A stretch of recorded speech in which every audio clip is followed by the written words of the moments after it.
Good morning to you all. May I have your attention, please? Once again, uh, heartiest welcome to Bangalore, all the participants, and a special welcome to all the alumni of SCDL. On behalf of our Principal Director, Dr. Swati Mazumdar, I extend a very, very hearty welcome to Bangalore, and I'm sure you'll all enjoy this short session that we have organized for you. To introduce myself, I am Colonel Nikhil Vaidya. I am the Chief Operations at SCDL, and I've been with SCDL for the past 3 years now, and it's been a wonderfully great, rewarding journey for me personally to be in the edtech and online education sector. So we commence today morning session with a wonderfully invigorating talk by a renowned speaker, Dr. Arjun Vaidya. To introduce Dr. Arjun Vaidya, he is the founder at Dr. Vaidya's New Age Ayurveda. Prior to his entrepreneurial stint, Arjun graduated from Brown University, USA with a BA, honors in international relations and economics. He then worked in a private equity at a consumer sector focused fund L Capital Asia, the PE arm of the Louis Vuitton Monet Hennessy Group, where he focused specially on consumer brands and consumer technology. In October 16, Dr. Arjun quit his job to take on his 150-year-old family legacy of Ayurvedic formulations that his grandfather left behind. Dr. Vaidya's repackaged the ancient Indian science of Ayurveda and emerged as India's largest Ayurveda brand online. The brand successfully reached 2 million plus consumers across 500 plus cities and 16,500 pin codes in India. Arjun was the first Ayurvedic entrepreneur to be featured in the Forbes 30 under 30 Asia list and Business World 40 under 40 list. Dr. Vaidya has also won the Youth SMB of the Year from Amazon and the Retail Startup Award from the Retailers Association of India. In June 19, Dr. Vaidya partnered with USD 4 billion RP Sanjeev Goenka Group and has now been acquired by the group, making it one of India's first successful direct-to-customer exits. Currently, Arjun leads a venture investing for Verlinvest, one of the world's largest consumer brand focused funds in India, through a new fund called V3 Ventures. Here he focuses on investing in early stage consumer facing businesses. He is also an active angel investor with 80 plus portfolio companies and a mentor to brands in India's D2C and e-commerce ecosystem. Outside of work, Arjun hosts a podcast called Direct to a Billion Consumers and one of India's largest cohort-based courses on D2C. He is also a World Economic Forum Global Shaper and a member of Brown University's Young Alumni Advisory Council. Let's give a hearty welcome to a true new age entrepreneur, Dr. Arjun Vaidya. Welcome, Arjun. He will be talking to us on reinventing yourself for India's evolving job market. So with that, I hand you over to Arjun.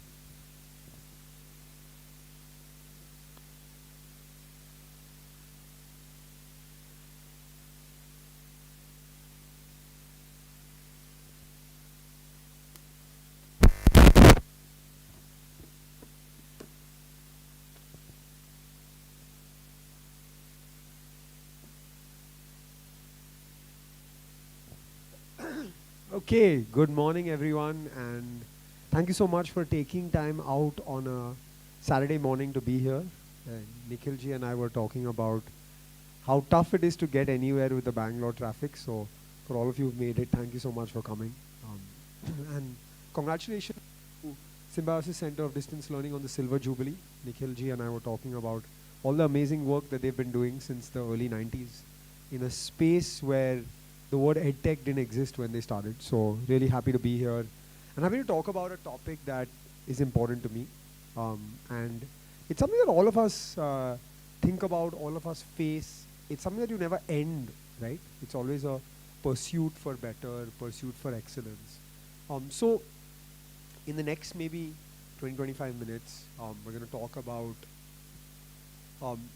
reinventing yourself for the job world, and I'm going to share some snippets, insights from my journey, learnings, things I did right, things I did wrong, and then since we're a smaller group here, we're going to open up to have some interaction, maybe talk to each other and get the most out of this 40-45 minutes that we have in front of us, right? So the way I'm going to talk through this is maybe through my journey and my experiences of the various internships I did, the jobs I've done, and the startup I had, and share my learnings of how to make the most out of these experiences, how to choose wisely, what are the right people to work with, how to build the right culture, structure, and maybe share my biggest insight about the job world, and that is that in everything, and you know, we talk about products, and we talk about brands, we talk about creating defensibility and creating moat. And so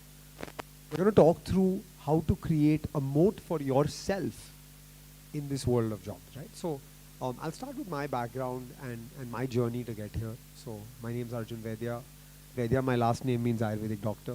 As Nikhil ji will know, we share the same last name. I come from a legacy of 150 years of Ayurveda in my family. My grandfather, great-grandfather, and generations before, all Ayurvedic doctors. Some of you may know I started a business called Dr. Vaidya. The legacy of this business was not a business. It was one Ayurvedic clinic that my great-grandfather set up in Mumbai. He moved from Morbi in Gujarat to Mumbai and set up this Ayurvedic clinic. My dada, as was customary at the time, went to Ayurvedic, studied Ayurveda, took on his dad's practice. And eventually in the 80s and 90s, he became one of India's, if not India's, most successful Ayurvedic clinics. We saw 300 to 350 patients a day in that clinic. We had 12,000 patients on a monthly basis writing to us via post in that clinic. And my grandfather was a man of the medical profession.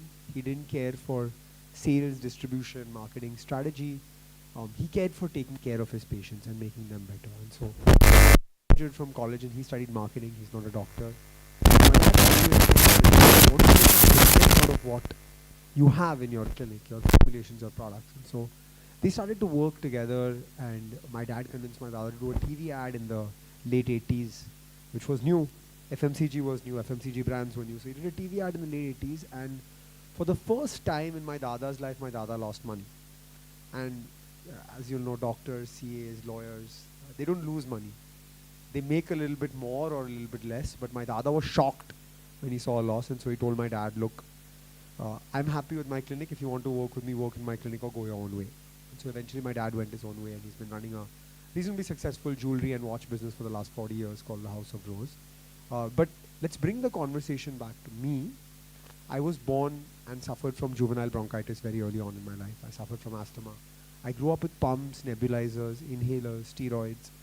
I was the only kid who couldn't play cricket and football. So while all my friends were playing cricket and football, I was playing golf and squash. And you can imagine a 7-year-old kid with a hand-eye coordination problem going to a golf course where people are 20, 30, 50 years older than you and trying to hit a golf ball. You can't.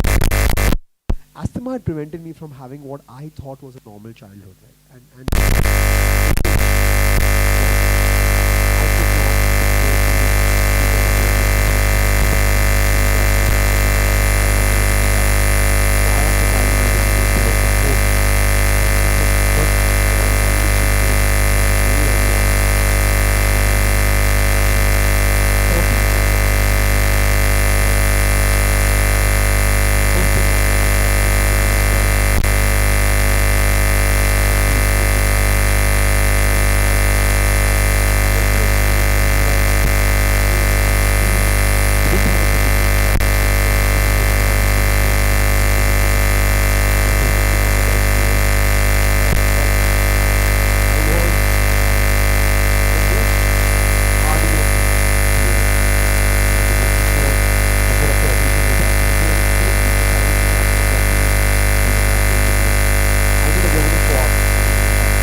first year, so my dad had to pay for the education. But experience in the US actually got me even more interested in the potential with Ayurveda. And I'll give you an example. In my first week of college, I had a Dutch friend living down the hallway to me, and she invited me for a yoga class. And she was very into yoga, very good at yoga. And so a bunch of us went for the yoga class, and I saw 3 Indians in that yoga class.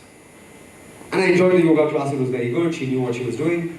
But when I saw these 3 Indians, I started thinking to myself, it's amazing that yoga is global, but it's not so amazing that Indian companies are not taking yoga. By the way, can I just request, he's blocking the audience, if they cannot you're blocking the audience from saying.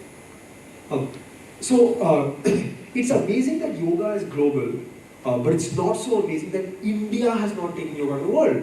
And I'll give you a sort of deeper insight into this, right? So, yoga mats, yoga gyms, yoga apparel, Lululemon, multi-billion-dollar industry in the US. It took what we had, repackaged it and rebranded to get to modern consumers, right? And I remember calling my dada from campus and saying this to him, and I said, we can't let the same happen with Ayurveda. So that was the germination of that thought, that while I was in college in the US, not just my education, but my surroundings allowed me to deepen my thought process in relation to this idea, right? So, I studied in the US, I did 4 years there. But unlike most of my friends, I took a very tough call, or a very hard call at that time. Today it seems like the most logical call with what's happening in the West, what's happening in the US, and what's happening in India, to come straight back to India after your education, right? But at that time, it was not so common. I can tell you that I went to a school where 95% of my batch went outside of India to do their undergraduate degrees. We went to UK, US, Canada, Australia, and most of my friends decided that they'll do 2-3 years in the West, then do an MBA and then come back to India. But for me, I was very clear the future of what I was trying to do and the future of sort of what I wanted to create would be in India. Right? I knew that the growth would be here, but I also knew that my life would be here. And as all of you know, doing business in India, working in India is very different from being in the West. Right? If I spent 4 years in the US, then did 2-3 years of work, then 2 years of MBA, 9-10 years later I'd come back as an NRI, I'd complain about potholes during the rain, I'd complain about traffic, I'd complain about people not responding to my emails, I'd complain about everything happening on calls and WhatsApps. But that's how it works in India, right? And in that chaos is opportunity. So I took the tough call to come back to India in 2013. And I didn't come back to the India we have today. I came back to an India where there was scam after scam, exchange rate was at its worst. I also came back to India where I got a job at a global private equity fund. I chose to work at a fund called L Carrington. L Carrington is a private equity arm of the Louis Vuitton Group. And this fund was doing consumer investments and large investments in consumer companies. At that time, I thought very differently about my career, right? I said, my dad is running a successful business in the luxury jewelry and watch space. I want to expose myself to the business side of building brands. And so, I did 3 internships in. All of them were on the business side of luxury. The first internship I ever did at age 18 was at Vogue magazine. I was the only male in that team at Vogue magazine doing an internship there. 4 of my friends were returning there from school, all of them were not male. But that experience was a very left field take to doing things, but I learned the business side of what it took to build a publication, a luxury brand, etc. Right? So, my second internship, I went to Nyon in Switzerland, I went to Nyon in Switzerland. Nyon is a small town in Switzerland with a big watchmaking culture and heritage. And I worked at a luxury watch manufacturer called Hublot. Right? What that experience taught me was, of course, as a 19-year-old kid, being in the countryside of Switzerland and living there for 6 to 8 weeks, not speaking the language, was a journey itself. But that company, Hublot, with 90 employees, did 500 million euros in sales. if a company had to do 500 million euros in sales in our country, they would have 9,000 employees, right? So, and 500 million euros at that time would be like 4,000, 5,000 crores. So, it taught me how with such a small infrastructure, and people there, by the way, only work 8 hours a day. And on my first week, I worked 42 hours instead of 40 hours. The HR came to me and said, never ever do this again, because I will get in trouble if you work more than 40 hours because of regulation in the country.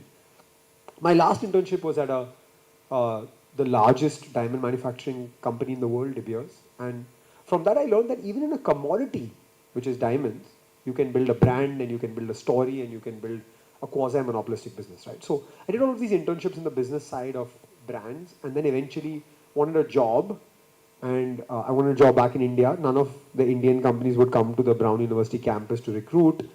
And so I met a Brown alum who was a friend of my dad, and he said, where do you want to work? And I said, my dream organization would be Louis Vuitton Moet Hennessy Group. And so he said, I have a friend who works in the Paris office, and you can speak to him. So I wrote him an email. Eventually did an interview with him. He said, you're a smart kid, but there's no way I'm sponsoring a visa for an Indian to come to Paris. And so eventually he got me a job in the Singapore office, and then my Indian parents told me, if you're coming all the way to Singapore, you might as well come to India. So I started a job at this fund in the Mumbai office. I will say that after my parents spent 2 crores on my education for 4 years, they didn't actually give me a job, they gave me an internship. They gave me an internship that paid me 40,000 rupees a month. But for me, it was a dream role. Right? I was working in the business of funding the best consumer companies in the world. It was backed by the Louis Vuitton Moet Hennessy Group. And they said, look, we don't have an analyst in the fund at all. We don't have an analyst in this fund across the world. You're 21 and a half years old. You don't have a finance degree with you. So we're going to sort of give you this opportunity to try. And we can't guarantee a full-time job. So I remember going to my dad and saying, I like what I'm doing and I'm really excited about this opportunity. It's my dream opportunity. But I'm really sorry that after you spend 2 crores on my education, I'm earning 40,000 rupees a month in Bombay and still living in your home. And my dad said one thing to me, and it's something to take away as well, right? He said, you're going to do a job, but for you to succeed in this job, you've got to find a way to make yourself indispensable. That's the only way you'll get a job. That's the only way they'll keep you. And so absorb like a sponge, but become relevant and useful to this organization. Fortunately for me, 2013 August, when I started this job, the first week of my job, my boss came to me and said, hey Arjun, there is this company that's trying to sell apparel online. They are pitching to us for an investment. Do you think Indians will buy clothes, shoes, jewelry online? Like, doesn't it need touch and feel? Like, how does this make sense, right? The company that we were talking about was Myntra. 12 years later, you can see how behavior has changed. But from that, what my boss told me was, I don't understand this thing called e-commerce. Our fund has missed the wave in the US, our fund has missed the wave in Europe, our fund has missed the wave in China. So since you're the youngest member of the team and you seem to be closest to e-commerce, you seem to be the guy who's buying stuff online, why don't you spend time and evaluate this company? And as a 21 and a half year old kid, I was spending time with Mukesh Bansal trying to make sense of Myntra. In the next 1 year, I evaluated companies like Myntra, Jabong, Pepperfry, Bluestone, Zivame, Shop Clues at that time, Yepme. And I became the point person or expert in the fund in all of Asia for e-commerce. Found this opportunity and I became the source of knowledge in this space. That allowed me, that specific thing allowed me to get a job full-time, get a proper salary, but also become the first ever analyst in that fund globally. They never hired a 21, 22-year-old. And eventually I spent 3 years in that role. My salary went from 40,000 rupees a month to 2.5 lakh rupees a month. 2.5 lakh rupees in 2015, 16 for a 23, 24-year-old was a lot of money. So ended up making myself indispensable, absorbed knowledge like a sponge, met 100 of the top consumer CEOs in the country across cars, bikes, apparel, fashion, jewelry, retail, wine, spirits, restaurants, and got the exposure I needed. But then I felt something like imposter syndrome, right? I remember telling my dad, hey, by the way, your gross margin for this quarter is down. And he said, what do you mean? I was like, yeah, your gross margin is down. I saw your MIS. He said, dude, you've never operated a business. You're 23 years old. Like, do something and then come and talk to me. And so that made me think I'm actually investing my boss's investors' money. And I had that imposter syndrome to think, I am running $1 billion fund. No, I'm not running $1 billion fund. And so I decided to go back and do something and operate something. And I applied for a bunch of jobs. I applied at VC firms. And then unfortunately my dada passed, right? And so we had this rich legacy, these formulations, this factory, and a promise I'd made to my grandfather that I'll do something with this legacy. And my boss at the time, I remember, was like, Arjun, what are you waiting for? There are only 2 times in your life you can start a job.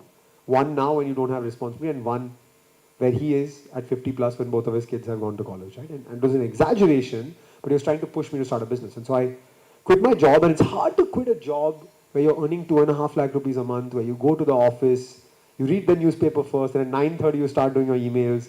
At 6 o'clock you're done with your work and you go home, right? It's tough to leave that lifestyle and rip off the band-aid. And I have a lot of young people come to me and say that I'm doing this job and I'm working nights and weekends on a startup idea. And eventually when the startup idea does well, then I'll quit my job. The problem is that there are 10 people who are doing that startup idea full-time who will operate much better than you will if you don't quit your job, right? And so eventually I quit my job. The first 3 months was a shock because there was no salary, no structure, no team. I was working alone in a cabin in my dad's office and it was difficult. But eventually we got this business off the ground. I won't tell you the story of Dr. Vaidya's because that story is reasonably well known. We tried offline, we failed miserably, we pivoted to online. I convinced my girlfriend, who was then my wife, to join the business. She had worked at Nykaa in the founding team, and so she led the online transformation of this business. We built India's largest Ayurveda brand online. We scaled from 0 to 5,000 orders a day. We reached 2 million transacting customers, but the proudest thing we did, other than all the success, the funding, the sale of the company, was we reached 16,500 pin codes, which is about 75% or 80% of India's pin codes from one warehouse in Bombay. And that's the power really of e-commerce and e-commerce businesses. But I think if I'm to sort of go back and talk to you about team, right? I think that is the topic of conversation that we have today is reinventing yourself for the world of jobs, right? Especially in the startup world, I learned one very important thing, and that is that skill set and aptitude is not as important as attitude, right? So you will see in an early stage organization, I started this company with 3 people, eventually became 6 people when we launched the company. I left the company when we had 150 people in our organization. Every organization goes through transformation from a village to a town, to a city, to a country. These are metaphors to say that a village is 6 people are sitting across one table and can talk to each other, yell at each other. A town is when there's an office, there's a few departments.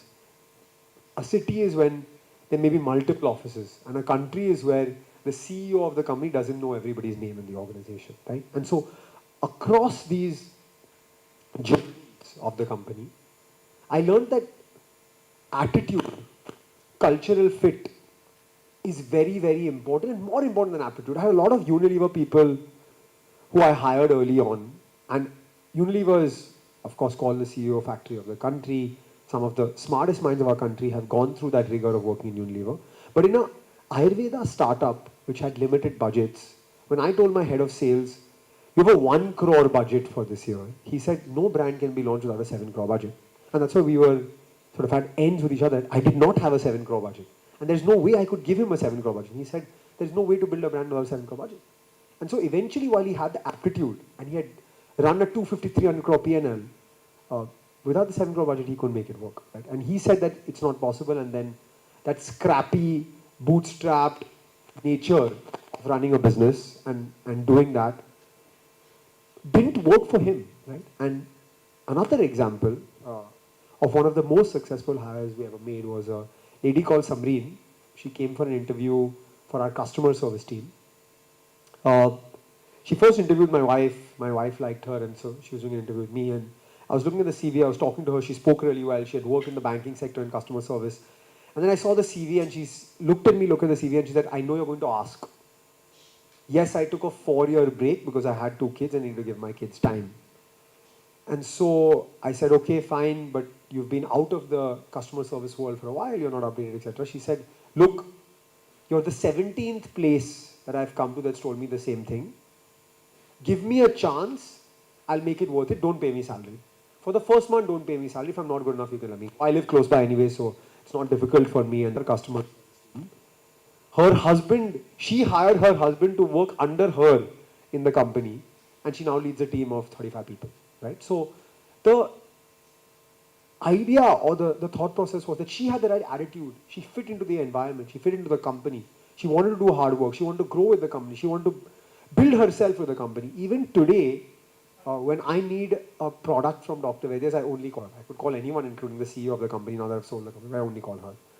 So that is one, right? The other thing is that all of us will work in organizations where there is a CEO, a founder, a head who has a large vision, which sometimes seems very far away from us, right? Because we are doing one part of the work, we are doing one department, we're doing all of those things. Most successful organizations I've seen are organizations where the team, and we have 1 or 2 days left, he was telling me, and we have 1 or 2 days left, he was telling me. And so I was very excited, I was talking about the numbers and all. He's like, I'm fine, like these are good things, we are doing it, we are growing. But he said, the proudest thing for him, that 2 people who were senior team members left his organization after 5 years, started new companies in the consumer technology space, and raised good funding and are building good business. And he said, that is the proudest thing for me. I'm building the Cuckoo FM Mafia. And that is the kind of leadership that is selfless, but clearly he took people along with him that eventually they could become entrepreneurs as well. Right? So those are the 2 sort of learnings from building a very, very large, not a very large, but a reasonably large team in Dr. Vaidya's. Eventually, I went through my journey of scaling the business, selling the business, integrating with the large corporate, the RP Sanjeev Goenka group. They now own the business and run the business. And I started my next journey of being an investor. I've angel invested in more than 150 companies.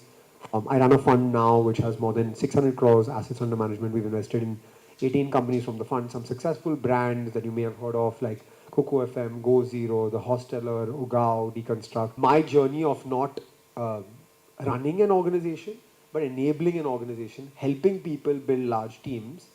And I think that in this journey, of course, it's very exciting to see consumer businesses being built across India, to see all of these things. But in this journey of doing this and enabling these teams, the one thing I've learned that works is, there is this constant, like my dad used to tell me that if you're good at follow-up and consistent follow-up and you keep doing it, you'll do well, right? That was that generation. Today I'm investing in a founder. I'm telling them, you are the captain of the ship and I trust you to be able to do this. And even when tough times come, I'm here to support you, but it's your ship. You are on the steering wheel. If there is some wind or a storm, I'll help you hold the sails up, but the steering is always in your hands. And that is a very powerful message to give someone. It goes back into what I said, which is clarity builds trust. If you trust someone and you're able to give them the feeling that you are by their side through the journey, they perform much better than if you call them 5 times a week and say, hey, what's happening? The numbers are not good, the numbers are not good, the numbers are not good. Right? I've seen it across the board with my organizations. I know that we are in a new age, in a new world now. And so I wanted to end this conversation with what the job world looks like today and what are a few things that can enable you to be even more sort of, even a much better, higher performer in this digital world, in this world of AI, right? So, how many of you here have an active LinkedIn profile? How many of you here post actively on your LinkedIn profile? Not just use it for connecting with people, etc. How many of you here post actively on LinkedIn profile? Yeah. I think that, and I started posting 5 years ago on LinkedIn. The person who bought my company connected with me through a quote on LinkedIn because they saw a post about what I was doing, wanted to buy an Ayurveda company. The second most important corporate action of my career was the fund I'm running today. I was 29 years old when this Belgian private equity fund decided that Arjun Vaidya is the right person in India to create a new fund with called V3 Ventures, and let's give him 300 crores to invest. They only knew me because I was active on LinkedIn and sent me a cold DM on LinkedIn. Media has changed. The world has changed. Like Trump now has said that for any Indian student applying for a visa, and eventually it will go across visas, other than your income tax statements and your proof of residence, your passport, your social media profiles have to also be given and linked, right? What does that say? That this is now your digital identity. If anybody wants to know anything about you, they will Google you, check your LinkedIn and check your Instagram. And so the most powerful thing that I did to create opportunities for myself and create this serendipity that eventually led to 2 large opportunities was to be active on these platforms, because that's where people are searching you. That's number one. I think number two, one thing I've learned, and I now work in a job, I run a fund, but eventually I'm part of a larger organization, taking massive ownership, right? And I'll give you an example of this, right? I now work in a fund which has $3.5 billion assets under management. We've created a sub-fund to invest in India, and I'm responsible for a P&L every year on this fund, right? There's a rule in the fund that if there is a flight above 4.5 hours, you're allowed to fly business class, or supposed to fly business class, right? I have a team of 3 people. We go to Europe every October for our offsite. And so we were booking tickets for ourselves to Brussels last year. And there were 3 people. Initially, when I would go for these offsites, I'd be alone because I had not built a team. Booking tickets for ourselves to Brussels, and the business class ticket return from Bombay to Brussels was 2.5 lakh rupees per person, 7.5 lakh rupees for 3 people. I just couldn't fathom that number, right? It just seemed like a crazy number. It seemed like a waste of money. So I told the assistant in our office that, hey, we're going to fly economy, and you're going to book us the first row economy, so we're comfortable going to this trip, but we're going to fly economy. She said, no, that's not allowed in the organization. Like, you have to fly business class because that's the rule. And so I said, no, let me know who I need to speak to get permission to do this. Eventually, I got permission. I saved the company 5 lakh rupees, and we could use that 5 lakh rupees on having an event like this for our portfolio companies, right? And so, even though it feels like a job, never use the word employee, and never allow yourself to think the word employee. Think of yourself as team, think of yourself as owner, think of yourself as a larger organization, or a part of a larger organization, or part of a larger vision or a mission, right? And the last thing I'll say is that for all of us who are in this world of work, etc., some of us are working in teams, some of us are working in large companies, small companies, etc. But at some point, all of us have the itch to start something, right? And then all of us would have had 100 ideas and acted on one or none of them.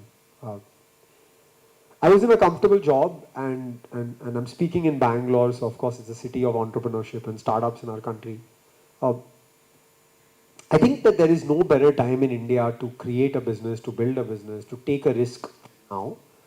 And so, someone asked me yesterday in Delhi, what's the best way to start a company? How do I start a company? I think about, it's daunting, right, to think about starting a company. And I said one very simple thing, and that's where I'm going to end my sort of monologue and to. We are investors in an idea. The best way to start is to start.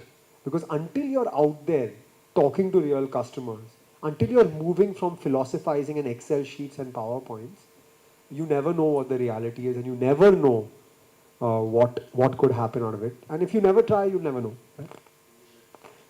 Quote from Coldplay and Chris Martin. It's been a pleasure to be here and talk to all of you about reinventing yourself in the world of work. We've talked about various aspects, but skill set over aptitude and taking people along with you in a larger culture is what I'll leave you with. Thank you so much for your time, and thank you so much for patiently listening. We're happy to take some questions now before we end, and you can continue in the rest of your day till lunch. So if anyone has any questions, feel free to raise your hand and we can take it from here. Do we need a mic, or we can just go? I think we can just go, it's fine.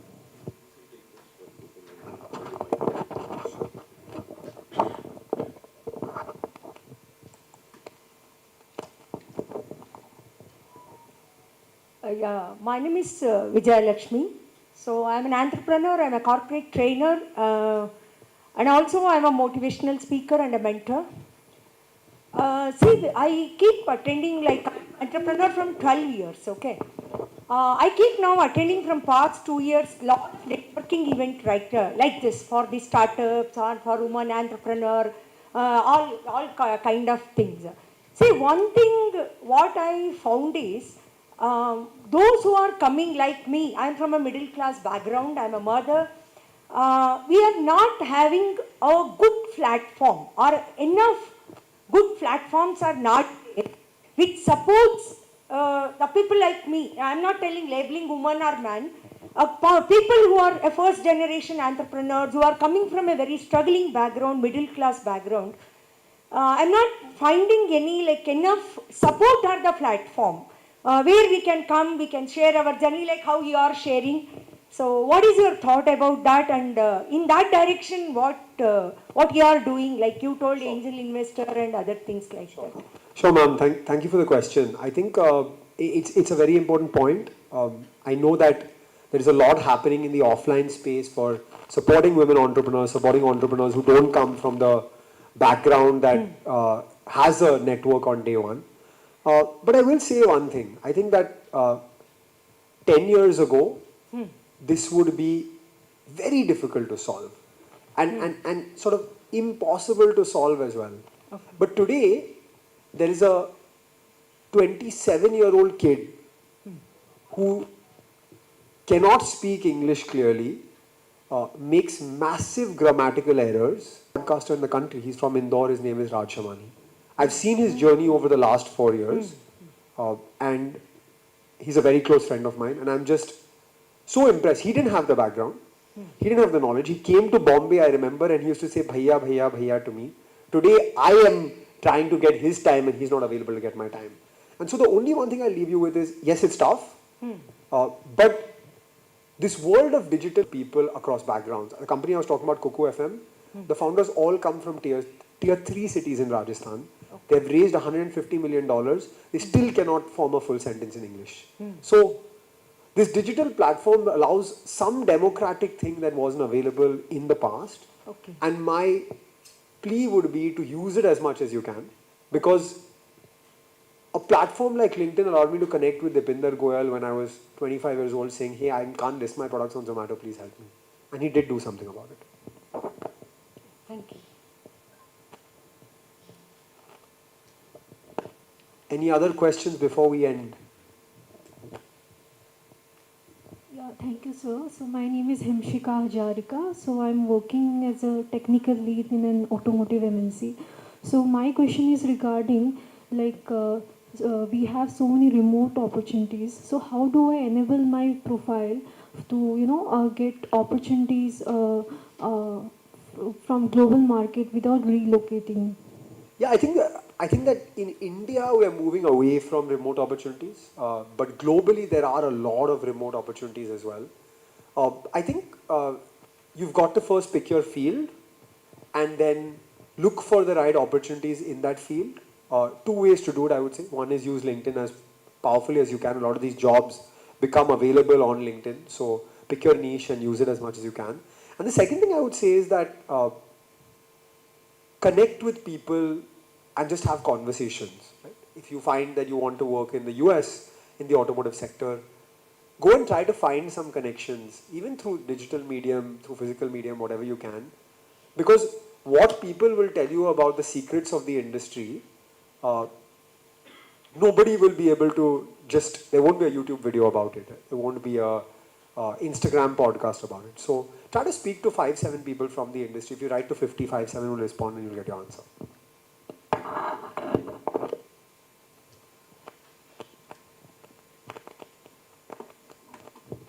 First of all, thank you so much for sharing your life journey. It's both amazing and inspiring. At such a short age, and you achieved so much. And so my question is, during your journey, how do you realize that, or if you want to share with us, like what is the role of education, degree, brand name, the university name? Like you went to US and you came back. Did it ever give you an edge over other people that he's a US written guy?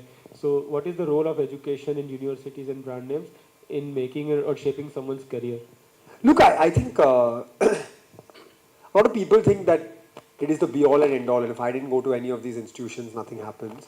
I will first say that going to US actually, as a VC now, has disadvantaged me because the IIT, IIM, BITS, XLRI, ISB alumni network is much stronger than mine. I have like overall in India some less than 200 alum of my university. There are some very influential people, including the Ambani family, the Jindal family, the Adani family, etc., whose kids have gone to Brown and they are friends of mine. But we don't have an alumni network. So everything has its pros and cons.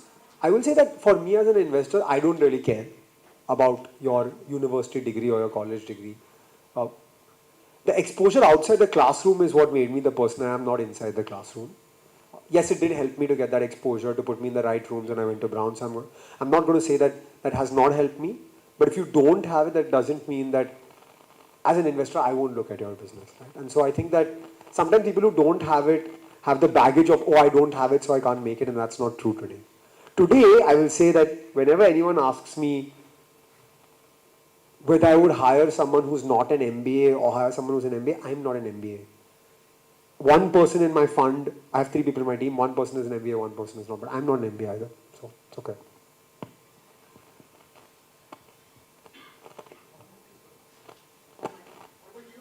Yeah.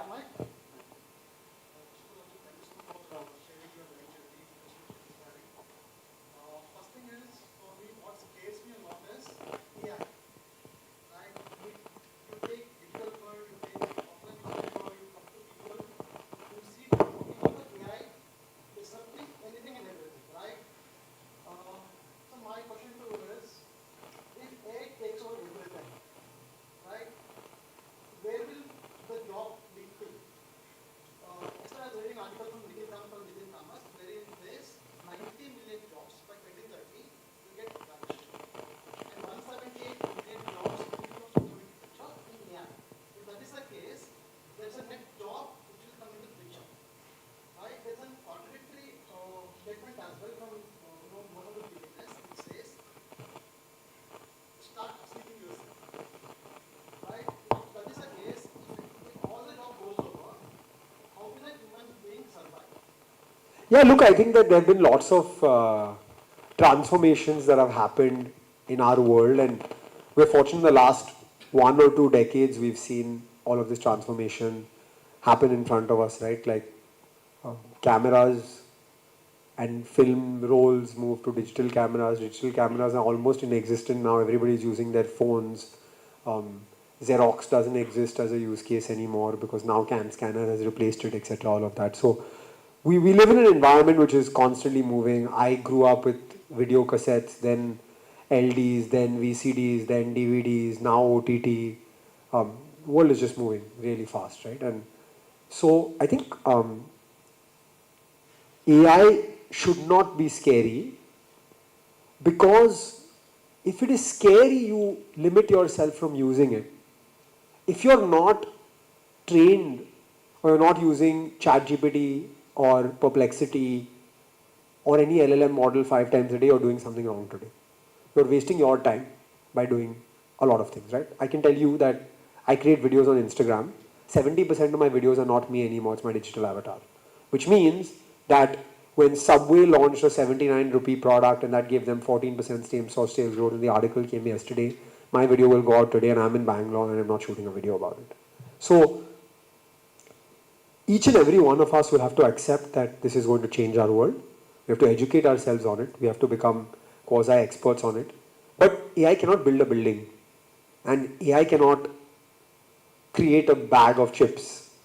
A lot of the physical products that exist today will exist. Will AI enable them? Yes. Will it help you to make a better formulation? Yes. Will it help you to make your structural design more efficient? Yes. And so how can we use it to enable ourselves in our lives, our careers, our work environment? Yes, jobs will become obsolete. For sure, jobs will become obsolete. In the creative domain, in the content domain, content writers today will have to educate themselves on how to use Claude to save their time and increase their output. Because if they're writing content from scratch, it's not relevant anymore. In the film space, I know City. How do you take a call that where should I be investing it, and Yeah, When you know- there's an evaluation metric, which is a bit more complicated, but I'll make you create a framework to ask yourself 3 questions, right? And those 3 questions are, what is the problem? And you go with deeper questions like, is it big enough? Is it real? Is it just for me or my friend circle? Or is it a bigger problem? Is there a large set of customers that will have this problem? What is my solution in comparison to the existing solutions in the market? Is it unique? Does it have a moat? Will it do better? And the last question is the question that most people miss asking. What is my right to win? Am I better placed than 100 other people who probably have the same idea, because ideas are not uh, like an idea is not enough to create a business case. So what is my right to win? Like in Ayurveda, for example, my right to win was 150 years of family legacy, 100 plus proprietary formulations, and so that allowed me to be different from everyone else. If you ask yourself these 3 questions and drill down into these 3 questions, you should get some answers.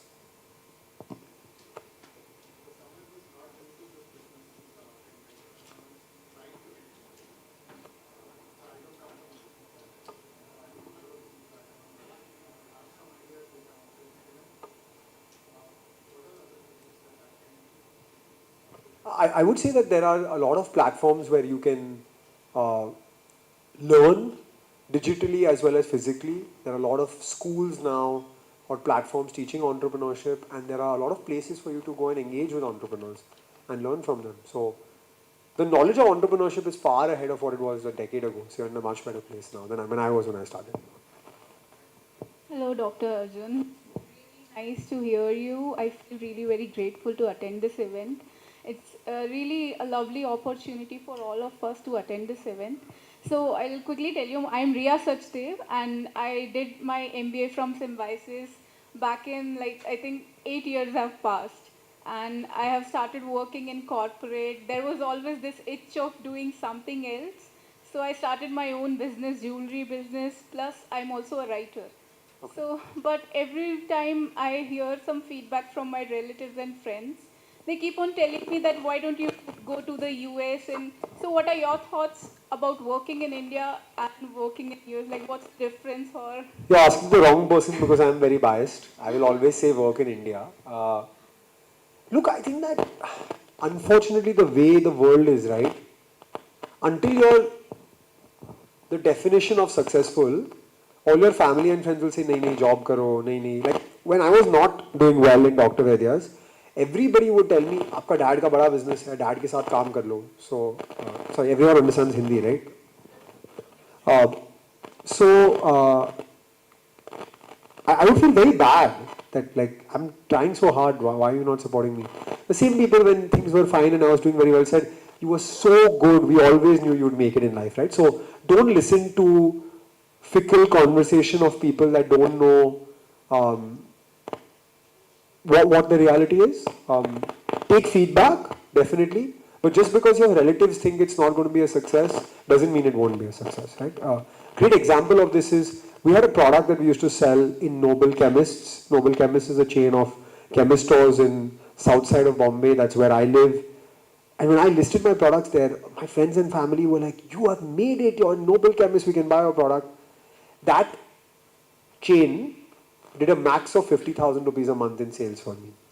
My website, when I sold my business, did 5,000 orders a day and 30 lakh rupees a day in sales. So, just because my friends and family thought I was doing well, it didn't mean I was doing well. thank you so.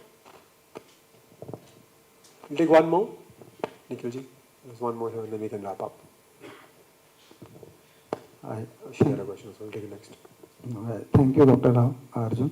I'm Nakul. I run a magazine called Asli Kahani. Okay, I don't know whether I'm be able to portray the question properly or not. See, as you said, like if as we have to go long, we have to go alone. But if we have to go fast. We have to go alone. If we want to go longer, we want people. So, how important is to find the right team that align with your vision? Because as we are into multiple things. So the main challenge what we are facing now, whenever we are hiring people, they are more towards like we want salary at the end of the month. But when it comes to their contribution towards the effort and the idea behind the team, they are mostly like lost. Yeah, so then you're not finding the right team. Look, team is the single most important aspect because you can't do everything alone, especially when you want to build a scalable organization. If you have wanting salary at the end of the month is it's a requirement, right? So you can't run away from that. You have to pay everyone, compensate everyone for them to live their lives as well. But if you're feeling like you're paying the salary and the people are not contributing, rethink the way you're thinking of your team, because it's not the right team for you.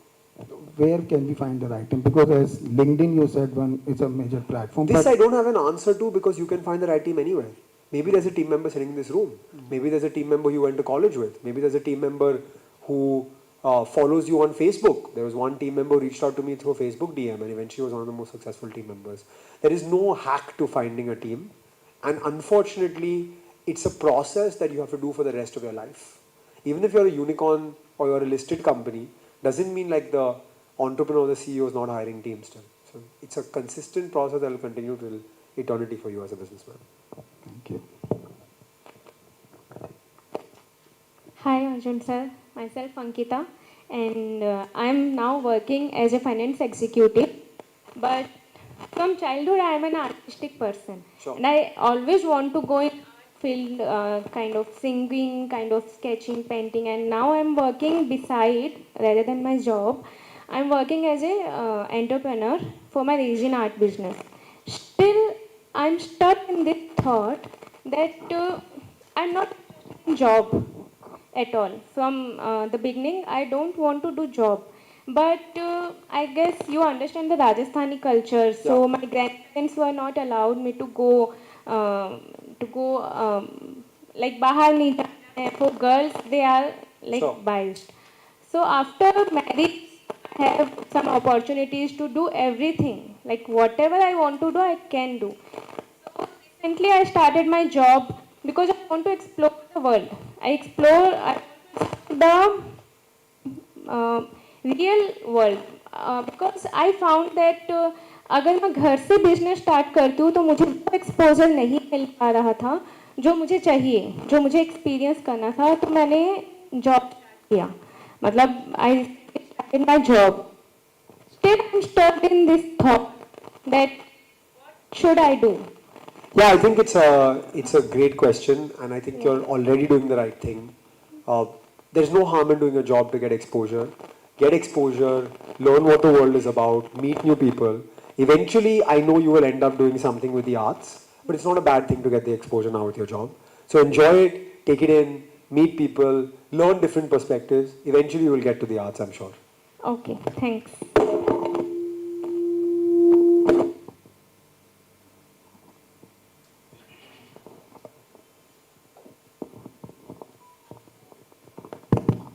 Okay, I think that's been a fun.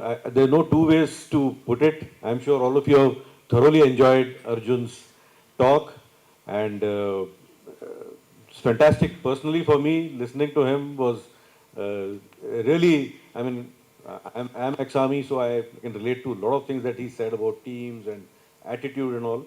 So, a couple of things that I take away from here, Arjun, is his extraordinary journey, what he told about his childhood, his struggles, but still he came up with that, those asthma problems, and now he's made a life for himself and he's known all over the world.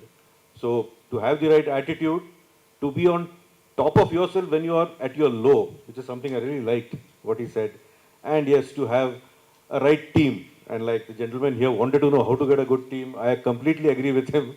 There are no hacks to it. You got to keep finding, and keep finding until you get the right team.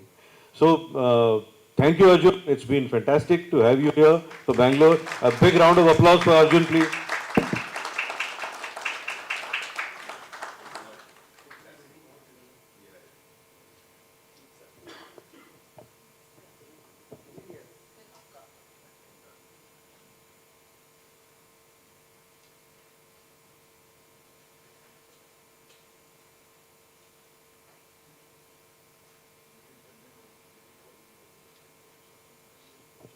And Nikhil ji did mention, if any of you guys want to connect with me, write to me on LinkedIn or Instagram. I'm available and happy to chat with all of you. Thank you so much.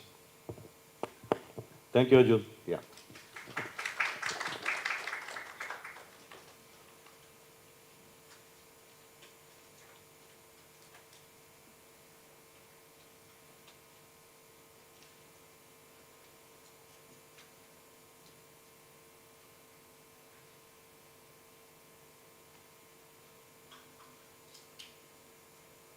Congratulations to the entire SCDL.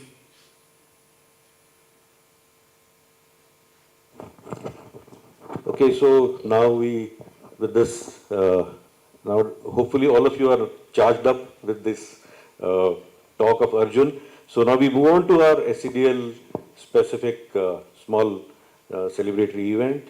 We are showing you a small film. Please see that.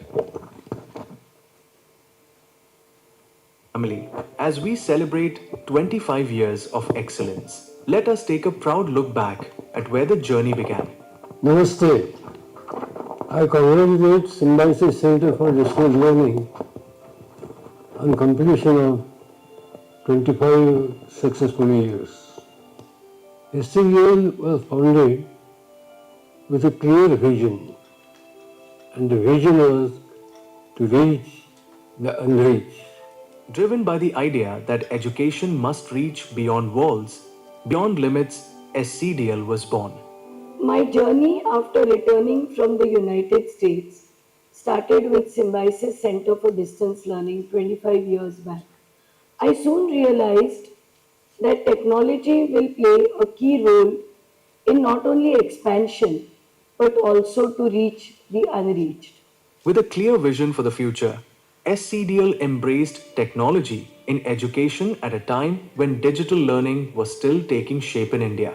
From recorded lectures to virtual examinations and assignments, every step was thoughtfully curated to make quality education seamless and accessible. We are one of the pioneers in India to introduce a blended learning methodology which combines study material books, e-learning and classroom-based teaching.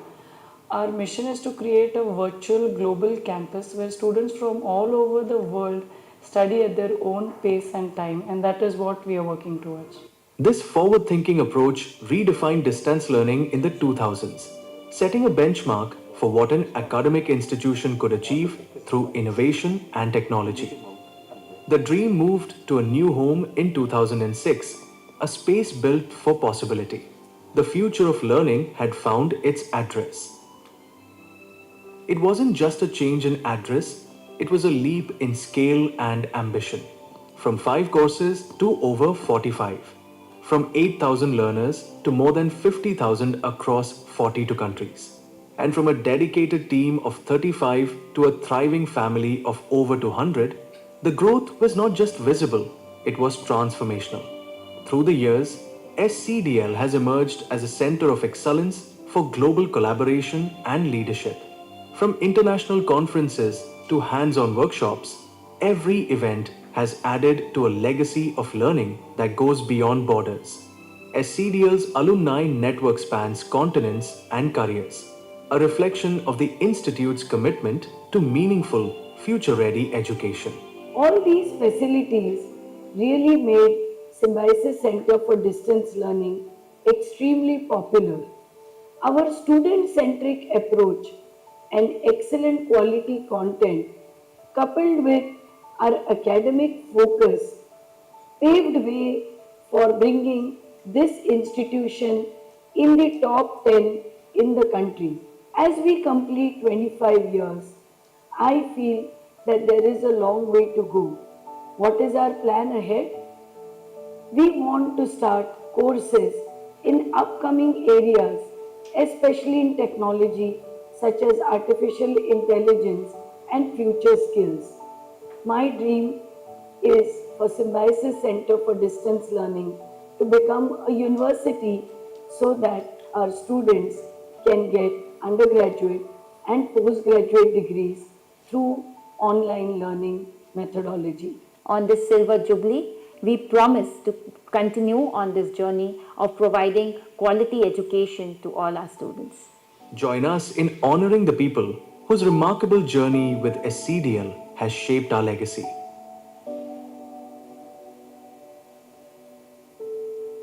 They're the heartbeats behind every milestone, driving dedication, transformation, and academic excellence.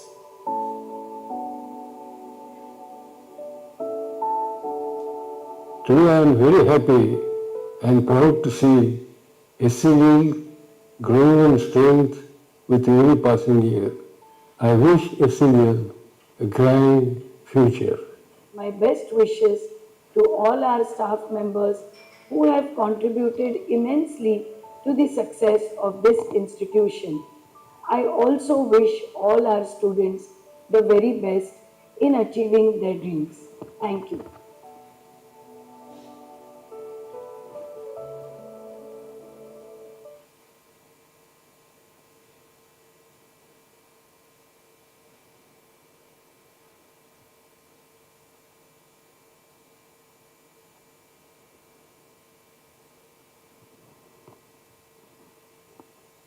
Okay, so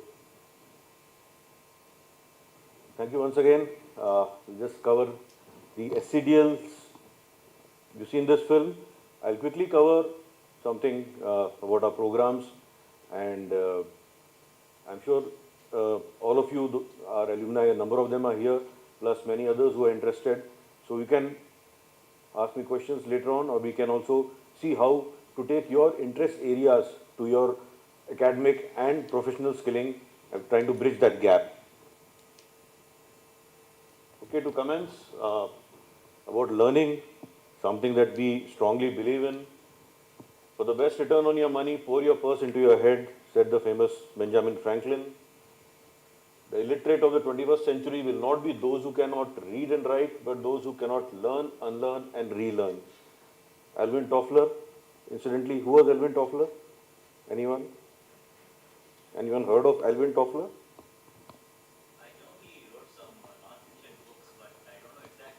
Yeah, he was a very famous American writer. He's no more now. His most famous book was called Future Shock. You can look it up. And basically, and his books came out in the 70s and 80s. And at that time, he wrote about how to reskill yourself to the modern times with technology and trying to reinvent yourself. So he's been famous for those things. And Mahatma Gandhi, live as if you were to die tomorrow, learn as if you were to live forever. So as you've seen in the film, our founder, Dr. S.B. Majumdar, he founded the Symbiosis group in 1971. Just to give you a brief recap, how it all started, as a very interesting journey from his side. Dr. Majumdar, he was, at that time in 69-70, he was hostel warden in the first, in Pune University. And one day he found that when he was going the evening after work, he found an African girl. She was giving food to her friend through the window in the hostel. And so he walked up to her and asked, why are you doing this? So don't you get the food here? So then she said that we don't get that kind of a food that we like, and it's a bit of a struggle. And this was in the 68, 69, 70. So we have to struggle through that. So that's where his, incidentally, the first skill university of Symbiosis is known as this SSPU, Symbiosis Skills and Professional University at Pune. This is the first skill university of Maharashtra. The difference here is that about 70% of the curriculum here is practical, and only about 30% is taught in theory. So we have programs like mechatronics, beauty and wellness, retail. So inside the campus there is a bank. Inside the campus there is a salon where the students are taught. There is a big robotics lab where students, robotics lab is sponsored by. So whenever you are in Pune, please make it a point to come and at least visit that campus. It's something very different, believe me. This is your alma mater building, Symbiosis Center for Distance Learning at Model Colony, Pune. So Symbiosis Center for Distance Learning started actually way back in 94-95. It was started for the armed forces officers to do correspondence programs. It wasn't online, so books and everything used to be sent to officers all over the country, and they had to send the answer books, answer sheets back, and then come to study centers to appear for exams. So that's the oldest, one of the oldest legacy of SCDL, that more than 30 years plus of experience we have in distance learning. In 2001, we came onto the online platform with the ERP, and then it has been an completely increasing journey of EdTech from 2001 onwards. So, basically, till 95, the distance education counts. Students are all over the world, not just India, but the entire support system is world, not just India, but the entire support system is like a normal conventional university. So, firstly, we have the programs across all sectors: management, law, humanities, psychology, tech, data. All this is curated every term as per the industry requirements, changed as per the changing norms. A blended learning, we'll come to that a bit later. All our classes are live virtual classes, goes back as recorded classes into the students' portal, so they can attend that if they're not been able to attend in the normal live mode. Assessments are very strict, and as per the norms, we have assignments and exams which have to be cleared, and we maintain a good standard for that. We have a completely dedicated student services wing, which looks after the student services, the grievances, queries, anything related, right from onboarding till the time the student gets his or her diploma or certificate. And we also do placement assistance. I'll come to that a bit later. Some of the rankings and awards that SCDL has been fortunate to be conferred with: Careers 360 DNA Competition Success Review in this year itself, Outlook iCare ranking #1. We have a very high industry acceptance. In fact, we have a lot of alumni here, plus I'll come to that, are in nearly all the top companies in the country and abroad. In December, we had a similar alumni meet at Dubai, and we are very fortunate to get more than 60 plus alumni based at Dubai, and all of them working in tech and other sectors, real estate, everywhere. So this is what I mentioned about just a small list. We can't put everything here. We have more than 4 lakh plus alumni all across the world, 50 plus countries.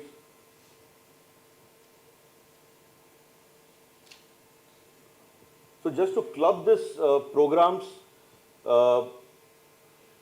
in various functional roles, so leadership and strategic management, we have these PGDM, corporate PGDBA, fintech, economics,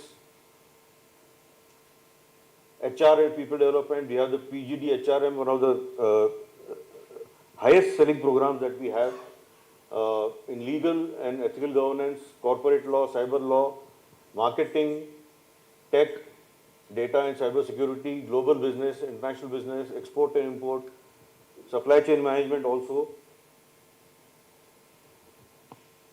ops, logistics and project excellence, green energy. Our program on psychology, #12, psychological counseling, is one of the top selling programs, and a lot of ladies take on this. Sometimes I really wonder, why do ladies go for psychological counseling? But it beats me. Maybe it's got something more to psychology, women versus men, I really don't know.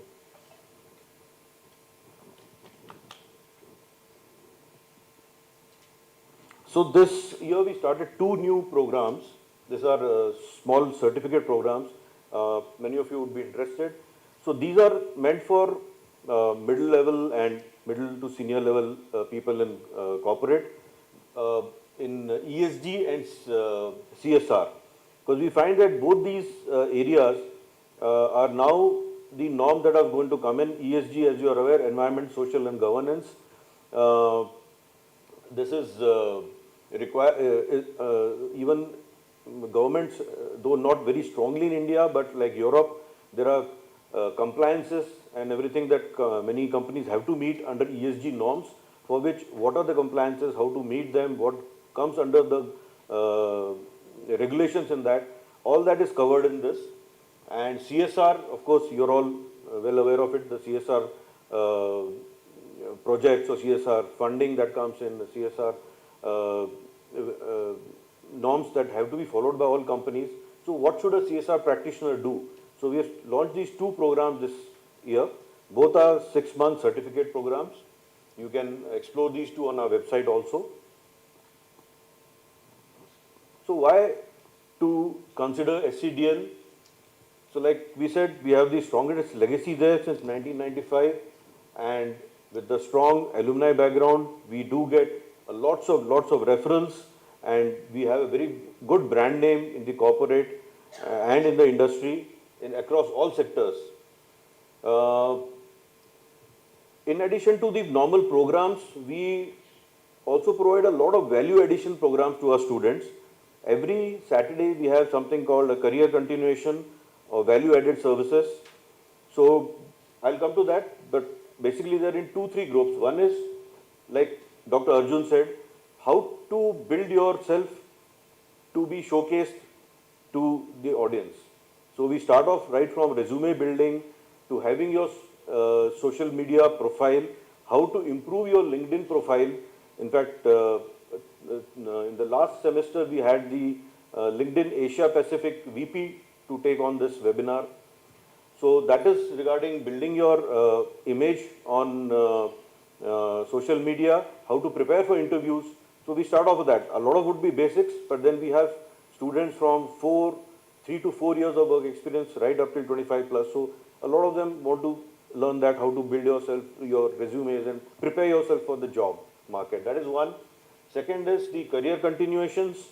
What all things you can do in addition to upskill yourself. What are the latest things, like the gentleman there, Santosh, asked about AI. So what more can be done? So we get industry experts to take these webinars, and what more you can do. And all of this is free of cost for our students. Nothing is to be paid or anything. You just register and attend. And the third important thing we do is for ladies.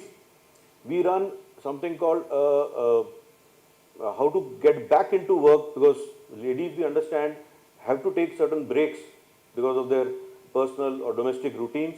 So those ladies who want to come back to a career after a break, how do they need to reshape and reskill themselves, especially for them? So these kind of webinars we do on every Saturday for our students.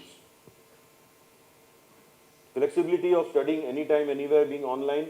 And in fact, we are the only distance learning or online platform who allows you to take on exam at any time. There are other institutes who have certain months in a year where you got to book your exam slot, but not with us. You can, the moment you think you're ready, you can book it any time. So our blended learning methodology, what I was mentioning, online classes, live classes, we have dedicated faculty in SCDL who take on all this. In addition to that, we have visiting faculty from the industry which takes these classes. Personal contact programs, depending on if in any city number of students want a particular topic to be taken again. So then we run those programs also. The online faculty chat and e-mentoring, each student is assigned a faculty for mentoring. A lot of content is given to the students. In addition to the books, we send hard copy books to all the students. Again, it's all part of the package. No charges are extra for that. In addition to that, we give a lot of e-learning books, e-content, videos for them to study. And all the lectures, like I said, who are not been able to attend the students, they are available in the portal as recorded. So you can always go back and view them. So the same thing that I mentioned, value-added services. We run an induction program before the semester commences for the students. Now we are July. So every batch, student support service, which is dealing with your day-to-day email, queries, calls, and attending to any query that you have, whether it's directly related to the portal issues or academics or exam, anything. assignment exams, as I mentioned, you can attempt the moment the portals is open to you for the first batch. After 2 months, it's open for assignment and exam. For rest of the students who are in the second, third semester, it's open throughout. So there is no compulsion that you need to clear a particular semester exam and only then go to the next semester. Suppose you're doing a program with us of 2 years, the validity of that is 4 years, double. So you can even go to the last semester and appear for the first 3 semesters itself in one shot and clear it. Of course, we do recommend that you keep clearing, as a good learning journey is always to clear it semester by semester. But the flexibility is there for you to clear it right till the end also. Student support services, like I mentioned, right at the portal there are various tabs where you can go to that particular department whom you want to address, whether it's regarding your login issues or tech issues or exam, assignment, academics, anything.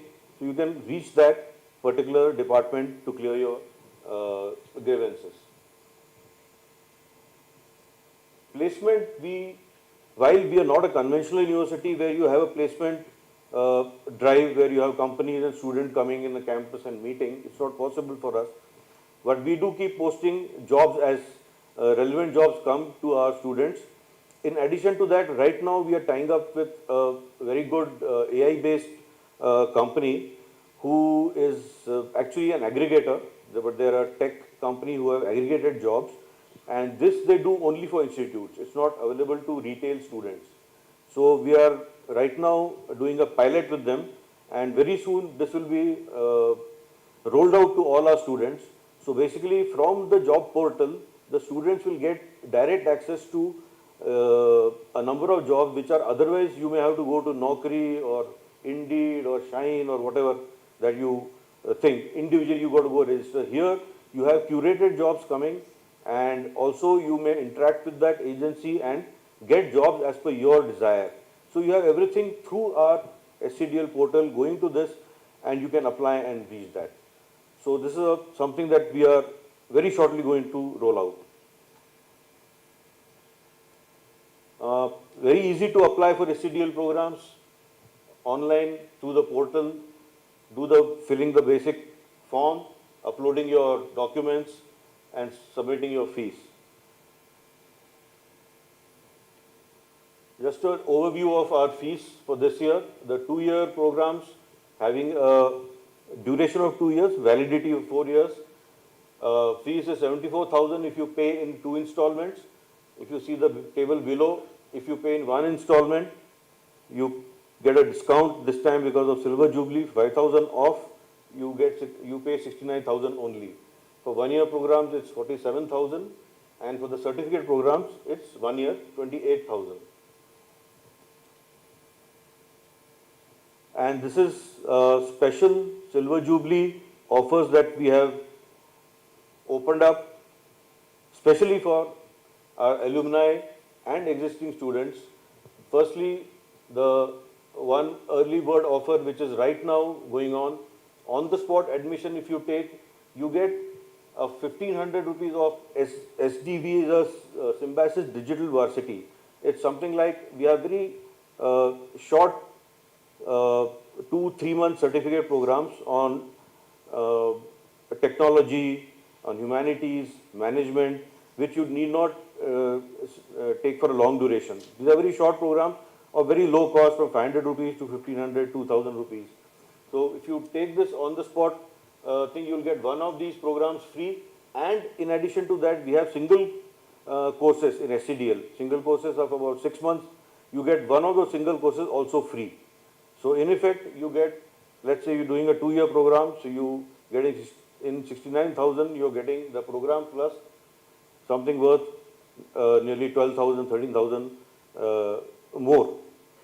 So this is on right now, early bird offer. In addition to that, for our dear alumni who have been with us through this journey, we have rolled a special discount for you. Right now you get 5,000 off as cashback if you take a program. In my interaction with alumni and year and before that, this was a request from them that we want something off, so we pressed our management and finally we got this offer for our alumni. So you get a 5,000 cashback on a 2-year and a 3,000 cashback on a 1-year program. That's the code you have to use to avail that offer.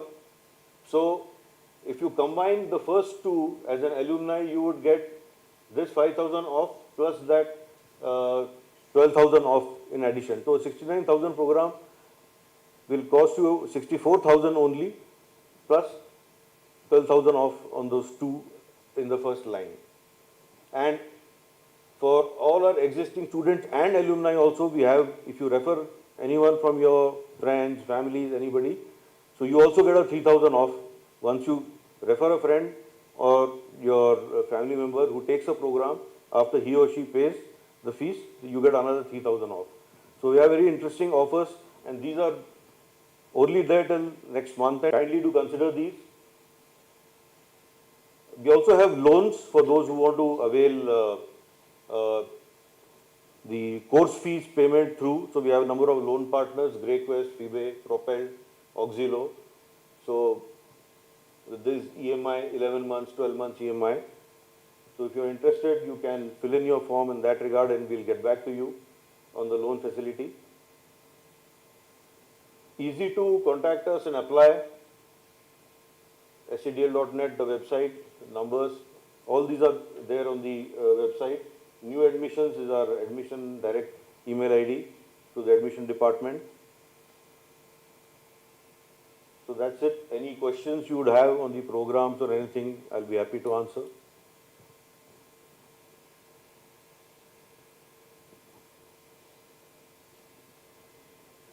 Yeah, please.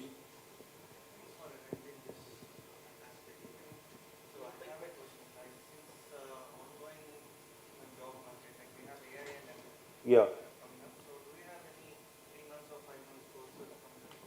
We have a program on AI in tech. So if you have the pamphlet with you. So this the tech program, there is data science and PG diploma in IT. If you see this 2-year program, PG diploma in IT, this covers AI also as part of the syllabus. We don't have an exclusive program which you're calling it as an AI program as such, but the tech programs of IT and data science both have AI modules in that.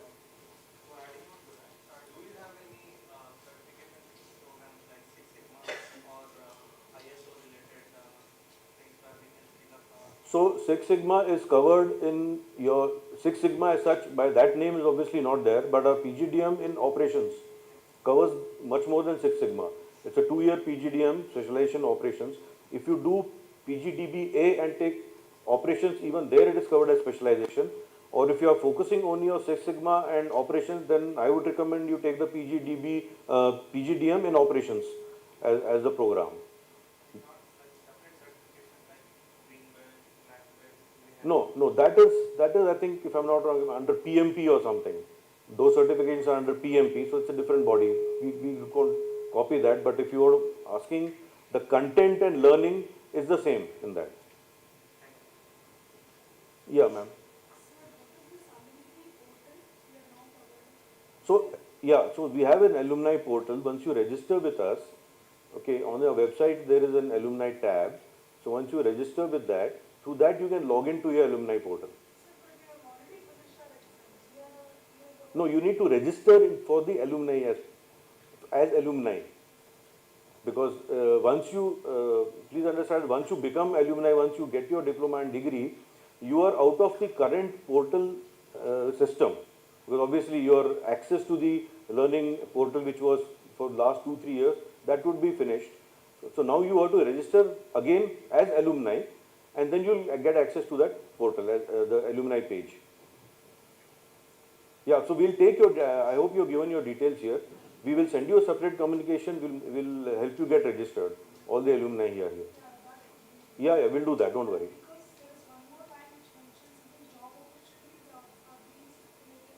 Yes, ma'am. Yeah, correct. So, we will see that. The scheme or the agency that I told you just now, we are doing the pilot with. Once that is successful, we'll try and make it available to alumni also. Yeah, yeah. Any? We have a mentorship program, mentorship this portal here. So is it for alumni or for this sort of people who are in the duration of course? Like is it applicable for us also? The mentorship which you are explaining. Yeah. So no. So the portal is those webinars are meant for our existing students. They are mentioned for existing students. Okay. But if you are interested as alumni to attend few of them, you can tell us. We'll send you the link. You can attend that. And the new job AI which you are creating. Yeah. So this will have an access for alumni as well. That's what I told ma'am just now. We are just exploring that. First, we'll make it available through to our existing students, and then we'll see how to make it technologically available to the alumni also. Thank you, sir. But webinars and all are therefore we do send links. In fact, I was speaking to Mr. Santosh just now. So all the alumni here, I'll request please, your details are there. We have a big alumni WhatsApp group of Bangalore. I don't know how many of you are here part of that. So yeah, good. So the purpose of getting you all here was to put you in the group. So we'll now add you, and you'll come to know all these things through that. Yeah. Thank you. Thank you. Yeah, yeah. So, any other questions? Well, you can always, we are there 24/7. You have our portal numbers. What is the difference between the degree what you get from a regular university to your institute? Ma'am, there is no difference in that. If you see the UGC AICT norms, they clearly say, as you are aware now, even MBAs have started online. A number of universities have started, but the catch there is only a university can give an MBA degree. AICT is not a university status. That's what we have seen the video. Dr. Swati Majumdar, our principal director, she said, we are now trying to move it to a university status. So the difference is because we are not a university, we cannot officially give a degree. Though we are under AICT, so under AICT as an autonomous body, we can give diplomas and certificates. As far as the content is concerned, there is no difference at all. The PGDBA that students do with us is exactly the same as an MBA from any other university. The 2-year MBA done anywhere else is same as our PGDBA. But you know, it is better than MBA. Many of my students have told who have done course from your See, that's what we tell. I mean, so frankly, those students who ask us that I want to do MBA and not PGDM, regular MBA, we say fine, please go to any IIMs or firstly getting into IIMs is no joke, all of us know that. But you want to get into any other institute, go into the regular MBA at 15 lakhs, 20 lakhs. If you have the bandwidth to do that, do it. The catch there is you got to leave your job, you got to leave your commitments and do regular. That is number one. Second is the PGDBA that we do is any MBA in any university will put you through first 2 semesters of common studies.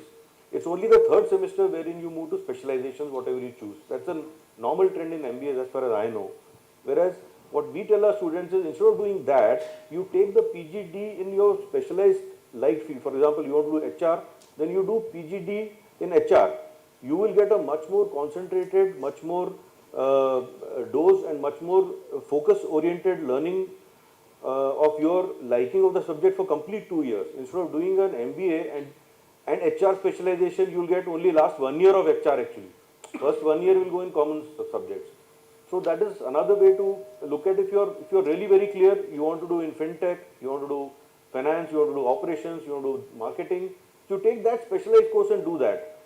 MBA is becoming more and more generic now. I mean, MBA is like, few years down the line, it's like graduation. Everybody is an MBA. So, better to try and become an expert, like Arjun also said, and he asked that you got to find your field and try and find your path in that.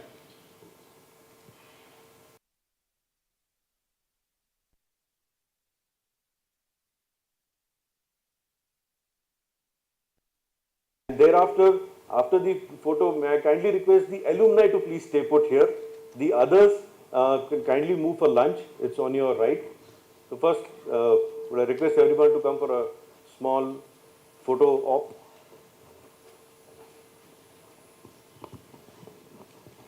Ashish. Yeah.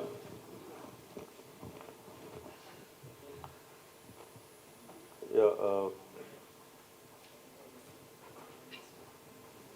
Come, please. Okay, how does this work? We asking by height or? Okay, who are the photographers here? Could organize karo bhai? How to? Come, please. Let everyone come first. ಸ್ವಲ್ಪ.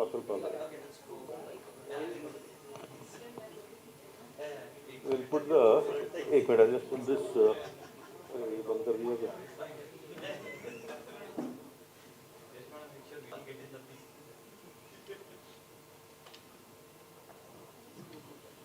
ये switched on the projector. अरे नहीं sir, वो बहुत ऊपर था. No, you block something, sir. We'll keep something paper.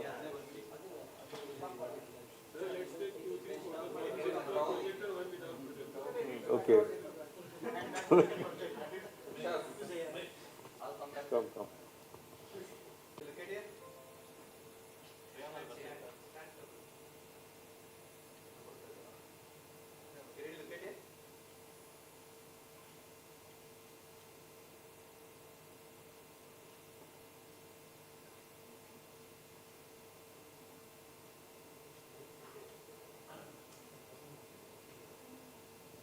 Upon mobile भी दिया हमें.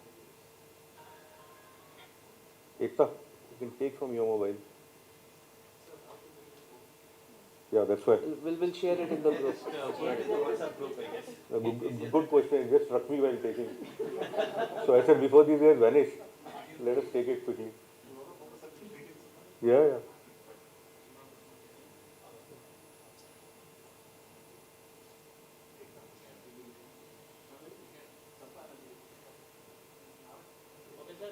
Yeah.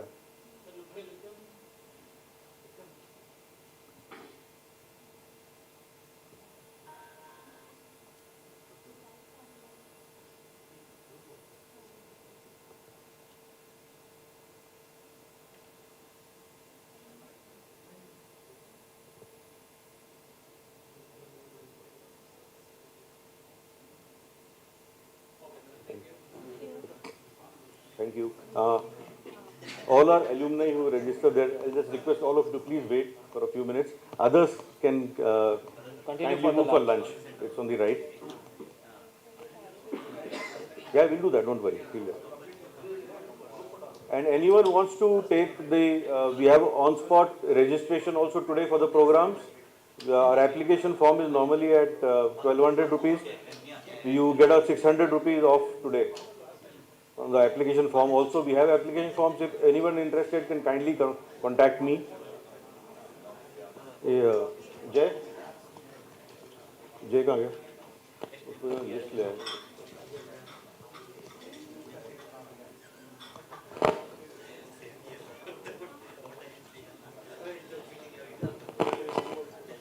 Yeah, let's take it. Oh my God. Come.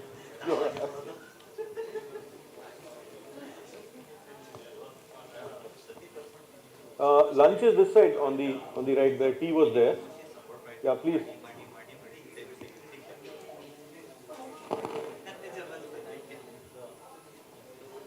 Yeah. Oh my God.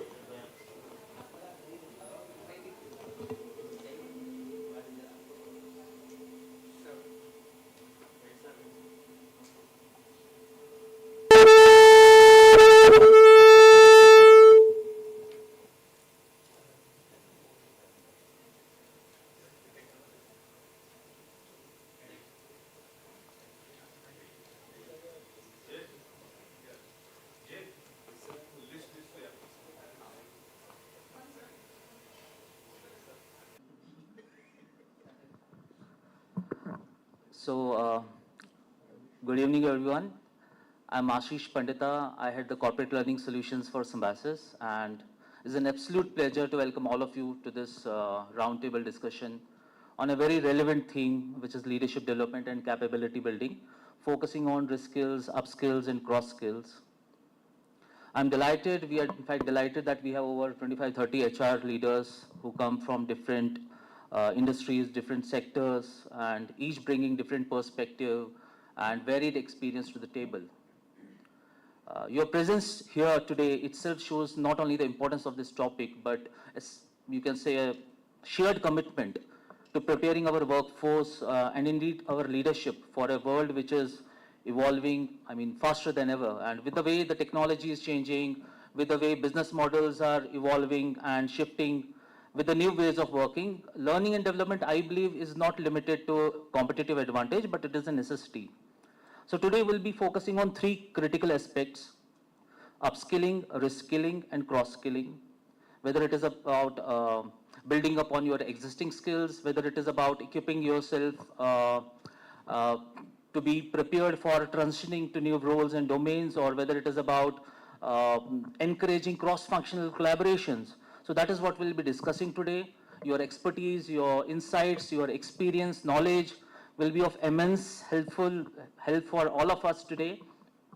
I encourage all of you to share your best practices, your approach, your strategies that you have been adopting in your own organization, so that which can be adopted by other organizations for building the future pipeline. Whatever learnings we get from this discussion today will be presented in a paper which will be published in a journal, a copy of which will be shared with all of you. It will be published in the Journal of Symbiosis, and we'll be sharing a copy of the same with all of you. So again, welcome to this roundtable discussion, and may I hand it over to my partner Ashish. This is Ashish P. Now may I hand it over to Ashish G.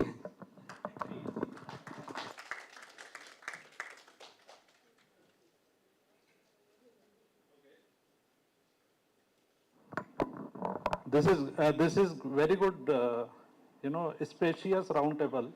But when you have such a big round table, then you need mic with everyone. Huh? Yeah, but unfortunately we don't have budget.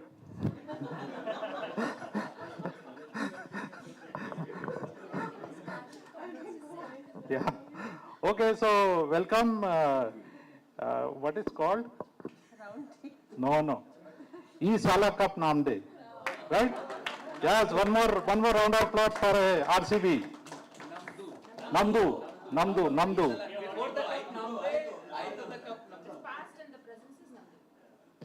Yeah. Because if you are in Bangalore, you need to know. Okay, so welcome to Roundtable officially, and not in association with Symbiosis, but in association with HR Shepherd. Symbiosis, Center for Distance Learning Education, which we call it Skill University also, which is different, but yeah, another addition to that. Advanced. Okay, so all of you know Symbiosis? Yes. Okay, we have Metro men here. Sir, how are you? Boss, anybody has a problem with Metro? Or if you want to change the route, Mr. Suresh, who is the CHRO of, Bangalore Metro. No, but in last meeting, the entire team was there and they took up a lot of responsibility, because one question which I asked, what is the problem you face? So many people said infrastructure, traffic. So they said, we'll take care. Metro, we will speed up the work. Yes, sir? Thank you. Thank you for being here. Okay. So he's already briefed on the topic, reskill, upskill, cross-skill. It's just too much of a heavy topic, but let's make it lighter. Yeah? Okay, and before we start, let's have a round of introduction. Let's get to know each other. But we'll limit it to only name, designation, company, and the one question which I will add, which you need to answer. Which was the question which I asked in the last meeting? What was that? No, it was different question. Okay, so we can't do it, but the question would be, okay, name, designation, company, nothing else. And when you introduce, please remember, you are not a speaker. Some people, they keep talking and all, just for interest of time. So name, designation, company, and you need to answer the question that if you want to delete 2 applications on your mobile or your family member mobile, which can be those? Okay? Yeah? We'll keep passing mic one by one. Yeah? So good evening, and my name is Meryl, and I'm an L&D manager, and I work for Flipkart. And the application that I want to delete is WhatsApp, because it's not only from family, even from everyone. In corporate, you get a break from that. And I think WhatsApp makes it up. So let's Flipkart. Surprisingly, you can say Flipkart. Some of them might say, Hi, good evening. This is Soumya. I'm from ANSR. I head the HR department for ANSR clients.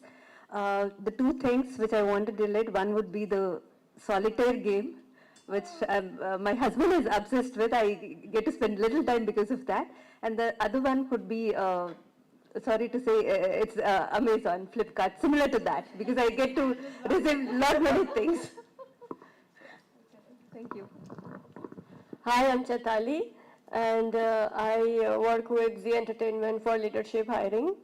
And yeah, I'll say the messaging apps, which I have already deleted, Messenger app and Facebook, one more, because I feel those are personal and I have nothing to share there. That's why I have deleted those. Thank you. Hi, good evening, everyone. My name is Majid. I'm the CHRO for CMS IT Services. I haven't downloaded any application which I would not be using, so I don't really need to delete anything. Thank you. That's fantastic. No, same goes with my spouse as well. You know, she in fact hardly has got 4 or 5 applications which are off use, including one which is called as Beauty Plus, which is I think compulsory for ladies. Good. Hi, good evening, everyone. I'm Gayatri. I lead HR for Mitsubishi Power India. And coming to the applications is again the WhatsApp. Not on the WhatsApp. The status is where but I'm trying my best to not to look into those status, and then obviously the online shopping, the Amazon and other apps. That's all. Thank you. Hi everyone, I'm Angeline. I head talent development at Yonex. Now apps, I like all my apps. The only one I want to delete is my steps counter. It gives me way too much guilt. And the other one would be in shorts because I get very much into a loop of reading what's going on and on and on and get more depressed. So the moment news is out and my steps counter is out, my life would be perfect. I think I have already introduced myself. Talking about app, I'm not on Instagram. Had I been on Instagram, I would have still tried to delete it because of the addiction to reels and shorts that the people have. Hi, I'm Ashwin. I'm a principal HR partner with McKesson. So coming to the question, 2 apps that I would delete would be Zomato and Flipkart because, sorry, but I'm really annoyed with the kind of push notifications I get. Yeah. Hi, I'm Dr. Divya. I'm the head L&D for Fuji Electric India Private Limited, which is based out of Chennai. I traveled to Bangalore for attending this forum. So, yeah. So, no, somebody was traveling from Whitefield. Whitefield and Chennai is the same. Yes. You just came today from Chennai. Yeah, I came today from Chennai.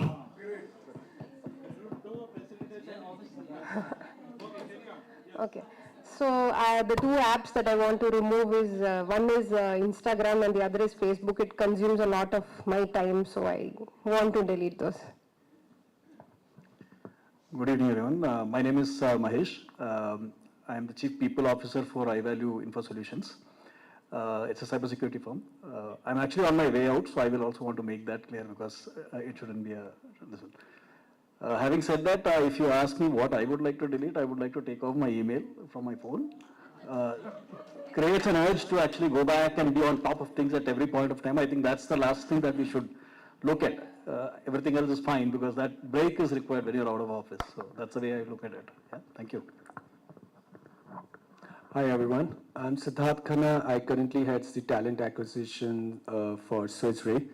The apps, I don't want to name any particular app, not to be remembered for that. So I think all shopping apps which are there, I would like to get rid of that. And from the family members, I'm not sure if everybody will be open to say you have to have guts to delete anything from your family member's mobile. That's on a lighter note. Hi everyone, I'm Yashpal Singh Parihar. I head the Ortic Group HR functions. We are into the aerospace engineering industry. As far as deleting app from my phone, I don't think so. I have anything which could be deleted, but from my wife, Google Pay and ICICI Bank application that should be deleted. It's a solution for all in all removing Flipkart, Amazon. You delete Google app and the application where you're transferring the money. It's all good to go. Thanks everyone. All right. Good evening, everyone. Yeah, but I know that. That's why I know. All right. My name is Ali. I work with TCS as General Manager HR. I manage the talent management and total rewards for a business unit. The apps that I want to delete from my mobile is, of course, Outlook and Teams, no doubt about it. From my spouse, all shopping and social media sites. And from my sons, all gaming apps. Very clear. Hi, I'm Dojo Joseph. I head HR for a group called WA Group. They are into manufacturing. I keep telling this because it's my first stint there. I'm a baby there. I think I want to delete Insta because that's that new. I've been able to control Swiggy and Zomato, but Insta is the new food place. Like, I just can't get rid of that thing. I'm like, I can't get to any of those restaurants also. It's like, you just salivating looking at it, but can't get there. Hello everyone, I'm Javi Prasad here. I work as Assistant Vice President HRBP for Nivabupa Health Insurance. Two apps, definitely online shopping because my kids have grown up. Every alternative day, something will come to my home, where I need to share OTP and I need to pay. If I'm in a meeting also, I get the calls. Dad, please pay. Somebody is waiting outside. I was asking, what for it is. Again, the drama goes on. At the end of the day, I need to pay that. That's it. Hello everybody, I'm Anurita Dey.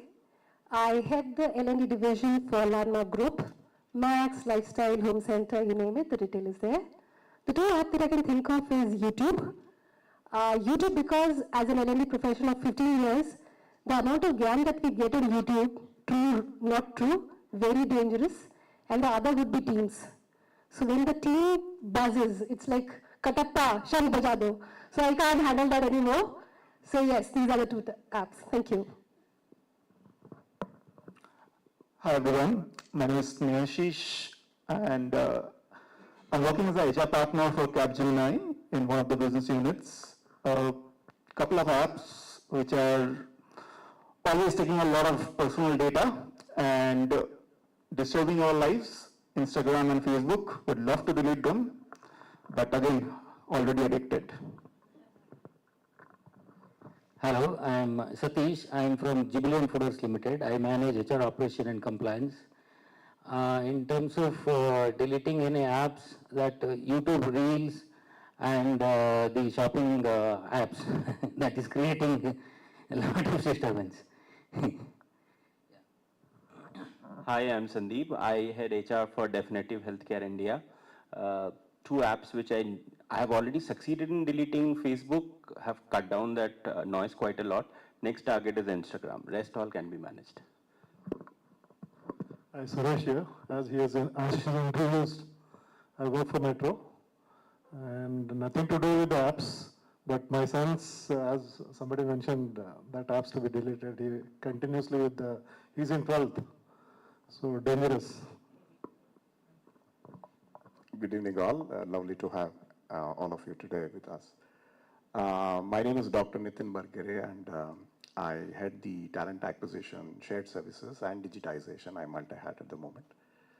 Apps, I don't think I have anything to delete because I'm a moderate user of my mobile phone. At the same time, since I manage digitization, many a times it so happens that my kids actually load a lot of apps on my phone and thereby I get abreast with all emerging technologies. So I wouldn't, probably it's a indulgence that I would love to actually, and that's one way to actually keep learning new things. So I don't think I have anything to delete either in my phone or anybody that I know of. And also a part of a diversity as well. Hi all, my name is Sunil and I had the HR for Onyx. So the app, I think Teams, that would be because all of a sudden, whenever you get a call, hey, are you available? So I think that rest, I believe, yes, pretty much required for everyone, as my partner said. Hi, my name is Anand, and I head the HRBP function for E2E Railway Infrastructure, and the head office is in Bangalore. The app which I really wanted to remove, but I can't remove unfortunately, is Outlook, because my boss keeps messaging me every 5 minutes. Okay, so then one more app which I wanted to remove is Zepto, because every 5 minutes we get notification. Both are important though. Thank you. Hello everyone, my name is Moiz. I am Assistant Director HR with Cinecron. And one app I already got rid of is Facebook. And the other one is my kid is getting into a teen now and he uses my device for games. So maybe all the game apps. Thanks. Hello everyone, this is Bajish. I lead the HR systems and applications for Alstom Transport. The app that I recently deleted is Insta, just a week back. And from the family side, I don't think I'm brave enough to get their phone. It's actually the reverse process. They actually get my phone. So, yeah. Good evening, everyone. My name is Amit, and I recently concluded my assignment with Shell as their people strategy and planning lead, and I'm about to transition into a new role. So, and I'm currently also on the Leadership Advisory Board of Christ University. The two apps that I have been successful in deleting recently is Instagram and Facebook, and it was with a big stone on my chest. I just pushed it off, so it was like a burden delete, but believe me, life is much easier after doing that. Yeah, thank you. Hi, good evening. I'm Shay and I work for Novo Nordisk Engineering into learning and development. One app I would like to delete is Make My Trip. After 30 days of one travel, it reminds you saying, hey, you haven't been to any trips, plan for the next.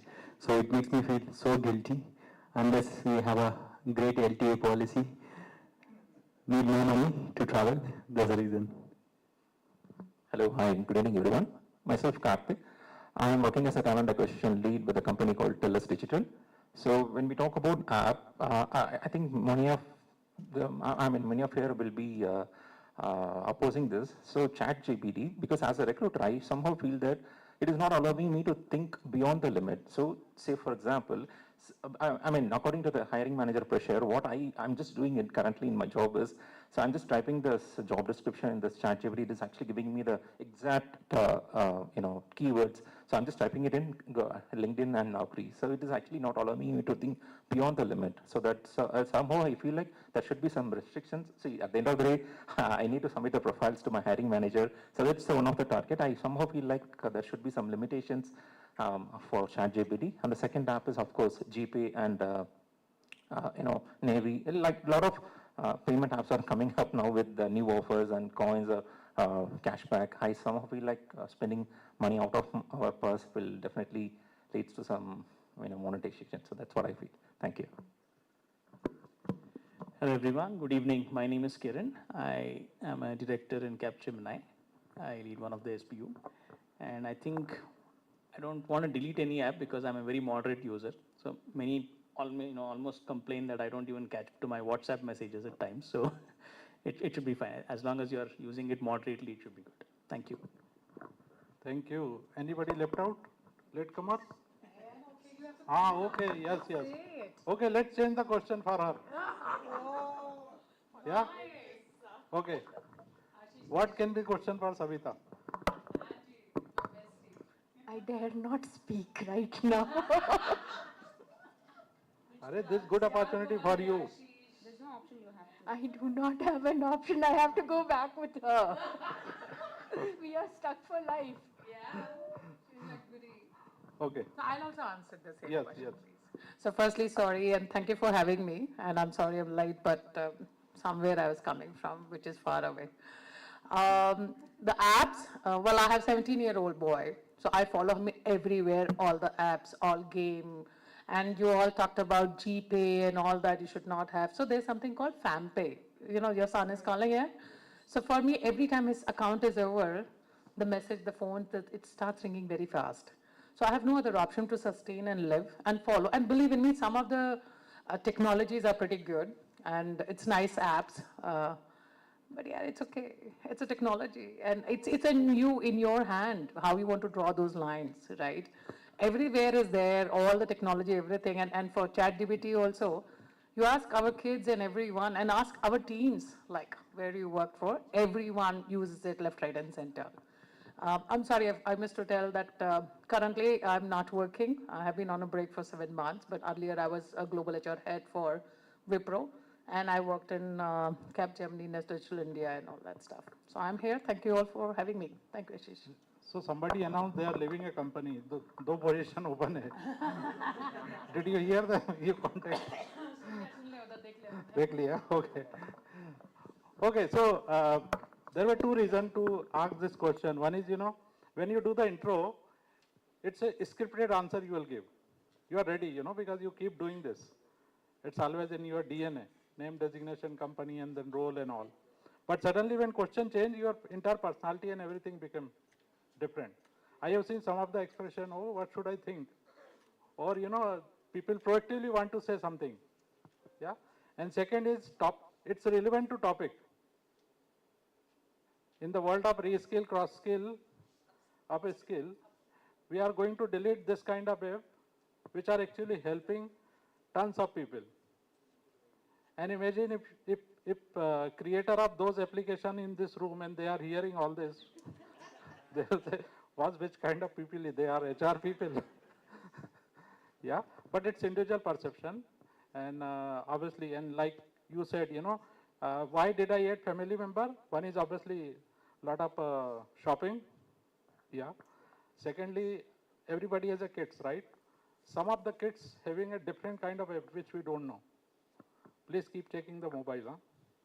It can be in privacy, whatever you can say, but some of them are very dangerous.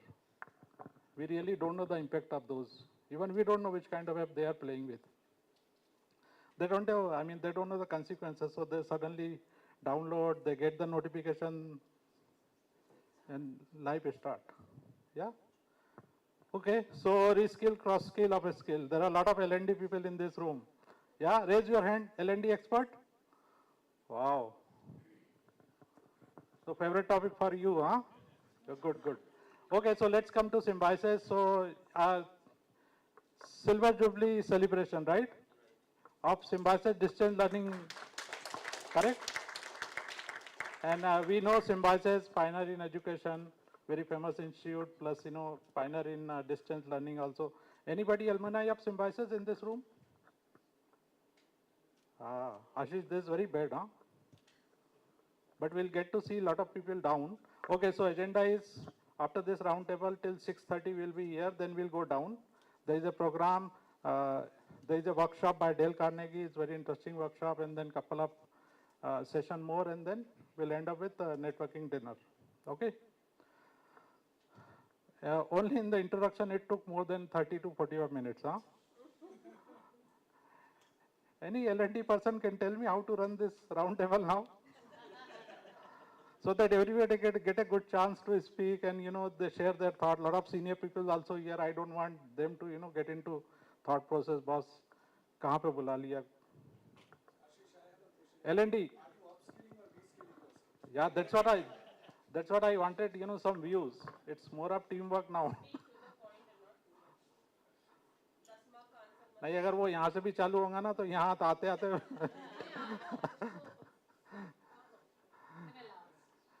L&D guy, I give you, okay, L&D expert, I give you 5 minutes to think about how to run this round table now, so that everybody get a chance. Meanwhile, I will take care what to do in 5 minutes. Yeah? Okay?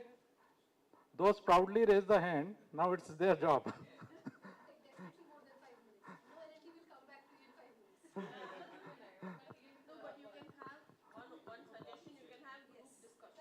Okay. Okay. But anyway, sitting capacity not there. But L&D people, think about it. I will come back and okay. So root cause is reskill, cross-skill, up-skill is one. We are saying data says more than 40 to 50% people reskill, cross-skill, up-skill. CEO also is struggling with this. Plus, we are dealing with the demand and supply huge gap.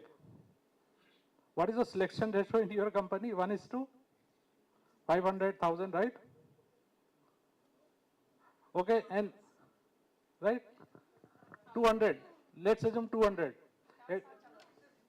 50. Okay, at the same time, candidate is having almost 3 to 5 offer letter. Their salary expectation unlimited.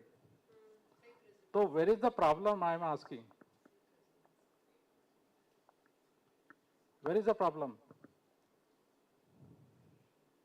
Is the myth or reality? At the same time, people don't want to be reskill, cross-skill. किसी को Java पे काम नहीं करने का है, but आप उसको project दे रहे हो Java पे. IT people, there's a common problem, right? They don't want to work on the technology, what company is into actually.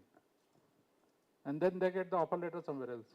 Okay, I open for a conversation, but keep your answer limited to 2 minutes so that everybody get a chance.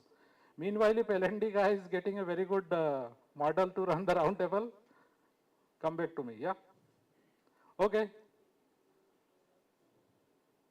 Mic would be difficult to pass because एक बार mic आ गया ना तो फिर मिलेगा नहीं. दो ही mic है. ठीक है?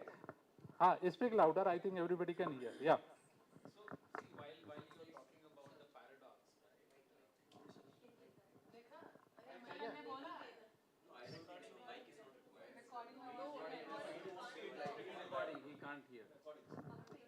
Okay. Upskilling honi chahiye udhar bhi, yeah. Anyway, so coming back to your question, Ashish, right? See, this paradox is there, right? This irony is there, and there is a lot of contradiction in terms of the supply versus the demand. But the fact of the matter is that it's no more an era of trade-offs. That you give me this and this is what you get in return, right? Be it from the talent side or be it from the employer's end. At both the ends, the problem is of plenty and abundance, right? And that's where the paradox comes into the picture. It is more about the expectations meeting the realities, right? And some bit of work is supposed to be done, be it by the corporates themselves or by some other body, right? Where people are able to kind of understand where is my calling line, right? What is that I want to do in my own life? Somewhere, if that understanding is sorted, then you will not really become slaves of what you are being given to perform as a task. Rather, you will pick your career wisely and then move ahead accordingly. I finished in 1 minute, I think so. Okay. I will go to Raju. Raju is there who came just now. Raju, so you need to introduce yourself and which are the applications you want to delete on your app? Almost all. I think a fairly lot of people know me, but I'll still introduce myself. My name is Vishwanath. I lead talent for Answer. Avid speaker on AI. Also wrote some books and got patents. Yeah, that's September. September, yeah. He is already reskilled. So I think somebody was talking about fake resumes. There's an era of every time there is a COVID, post-COVID great resignation. So everyone goes through one phase at any given point in time. This phase is we have less talented people, more demand for that, right? If that happens, then obviously this issue of multiple offer, all of that comes into picture. At Answer and previously also, we were able to predict who will join and who will not, which was an algorithm by itself. So I think use of data is the solution for all of it. So a lot of times what happens is we don't have data, so we don't know the problem. Sometimes we have data, we know the problem, but we don't know how to solve the problem. In the current scheme of things, there are some people who are already sitting in this room who have already solved the problem. So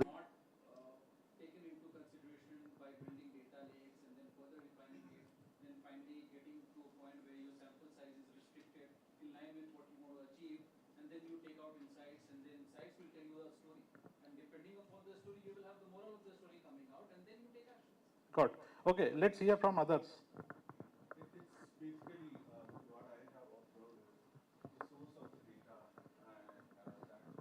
Yeah. Gather, right? So if whether the data is extracted from the system log or has it been tracked manually, the source also matters a lot for us to come to an analysis. Yes, identifying fake candidates or be identifying the right talent through or be the source, right, through which you will be able to go for to get the right candidates. This all depends on how the data is inputted, be it how the candidates go through the next rounds or how they get rejected. Some sort of a trend analysis of that would be very important. So here it is not just about the technology, it also involves people, how committed they are in putting the right data to the system we can use to analyze. I think this is what I think would be the right approach. Okay, though Raju raised very interesting point, but let's understand, topic is reskill, cross-skill. Let's not get into our favorite topic, which is talent acquisition, fake offer letter, candidate not joining. Yeah. So I'll talk about students, the current students that we deal with, because I deal with them because we give internship opportunities. Speaking about upskill, cross-skill and reskill, it is very important because currently what's the trend? That is what you need to see. So I think you need to be trained for what is happening. Even if you speak about technology, what my mom studied, that word is not even existing now. So we need to keep updating ourselves, and I think upskilling is very important for that. In terms of cross-skill, in our warehouse, we have department A, B, C. So we do interchange our workforce people. So then their cross-skill comes into very much requirement. We need that as well. So that is something which we do. And reskill, everyone, whatever we learn, not that we all remember everything. So I think we need to, again, train ourselves for that. So all these I think is very important, especially for the current generation is very important. Do they know everything? I would say no, because they're more used to technology doing their work for them than they doing it for it. So I think they need this very much. Okay, thank you. I guess getting this need assessed from the audience or the participants is by defining what's the value that is going to create for them, right? Be it at any level, the campus hires coming to the workforce, mid-level or the senior level, and that is when we assess whether it's a reskill, upskill or a cross-skill, right? Cross-skill for me, as of now, it would be a very small population that would need. I would not be going cross-skills for my campus selects. So what's the value that we are going to create? We also need to consider the attention span has reduced drastically. Gone are the days of one whole day learning session. Are those bite-sized modules that we are offering them? And what are their career maps? If they do this, this is how they can grow. This is their next level of progression, or even for the cross-skill, how are we batching it or how are we relating it towards our succession planning? What is it that I'm going to offer to my leaders that they should be ready for the cross-skill and putting in those extra efforts? So as an organization, is my capability defined that way so that I can invite audience and participants is a question for me right now. Considering average stay in the organization, I will come. Let me share this point. Average stay in the organization is 1.5 years to 2 years, people are living, right? Then which kind of population we need to reskill, cross-skill? Is the new one or those who are already working? Or is there problem in the hiring? Because suddenly you hire somebody and say he's not ready to work. You put him on the training. That's my question is. Yes, yes. So let's talk about the reverse pyramid. I think we talked about how we can, there's the question, right, how we can upskill and how we can cross-skill. I think the best way, and I think most of us have been doing this in our organization, is to competency mapping and the skill gaps, wherein you try and get yourself, have this people sitting with the productions and with the ops team. And there is one called in talent pool, wherein Ashish, you mentioned that there are people, those who don't want to get themselves cross-skilled, right? So for us, there is an option wherein we have this this pool called in talent pool. Even if there is no work for them for 2 or 3 weeks, we have to get them into the talent pool, and we have to get them cross-trained, within the organization. If they don't do it, then there should be an option, there should be an planning, there should be a strategy to get them, into the different project. And like you mentioned about the succession planning. So there has to be a journey right from the beginning, right from the day one, and the competency mapping and the skill matrix has to be aligned to get them. And that can be done in the universities and colleges as well for the students.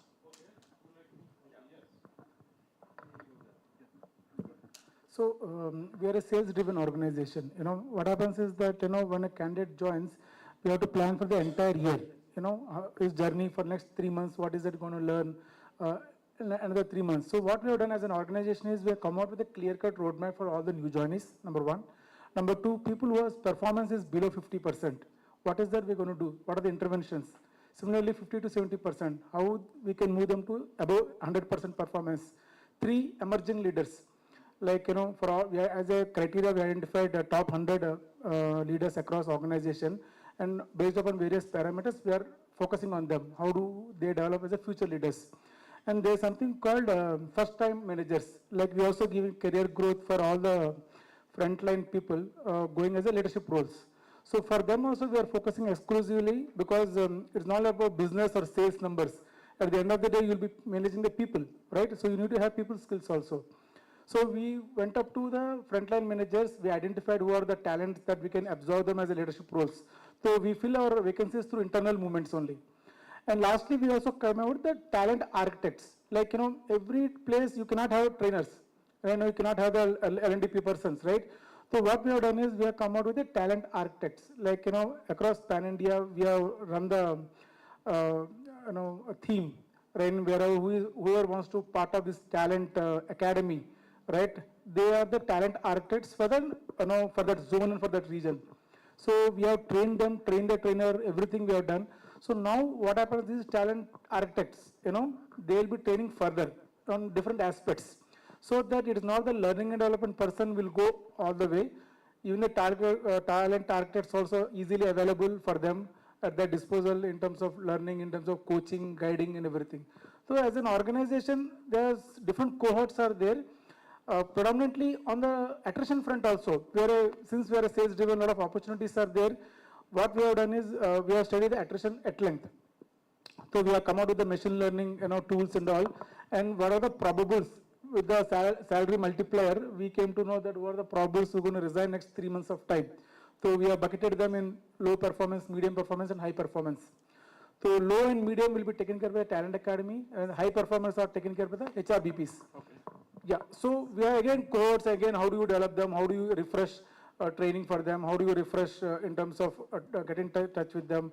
So we do these things in a different buckets and different cohorts. Okay, how do we find out whether, organization has a...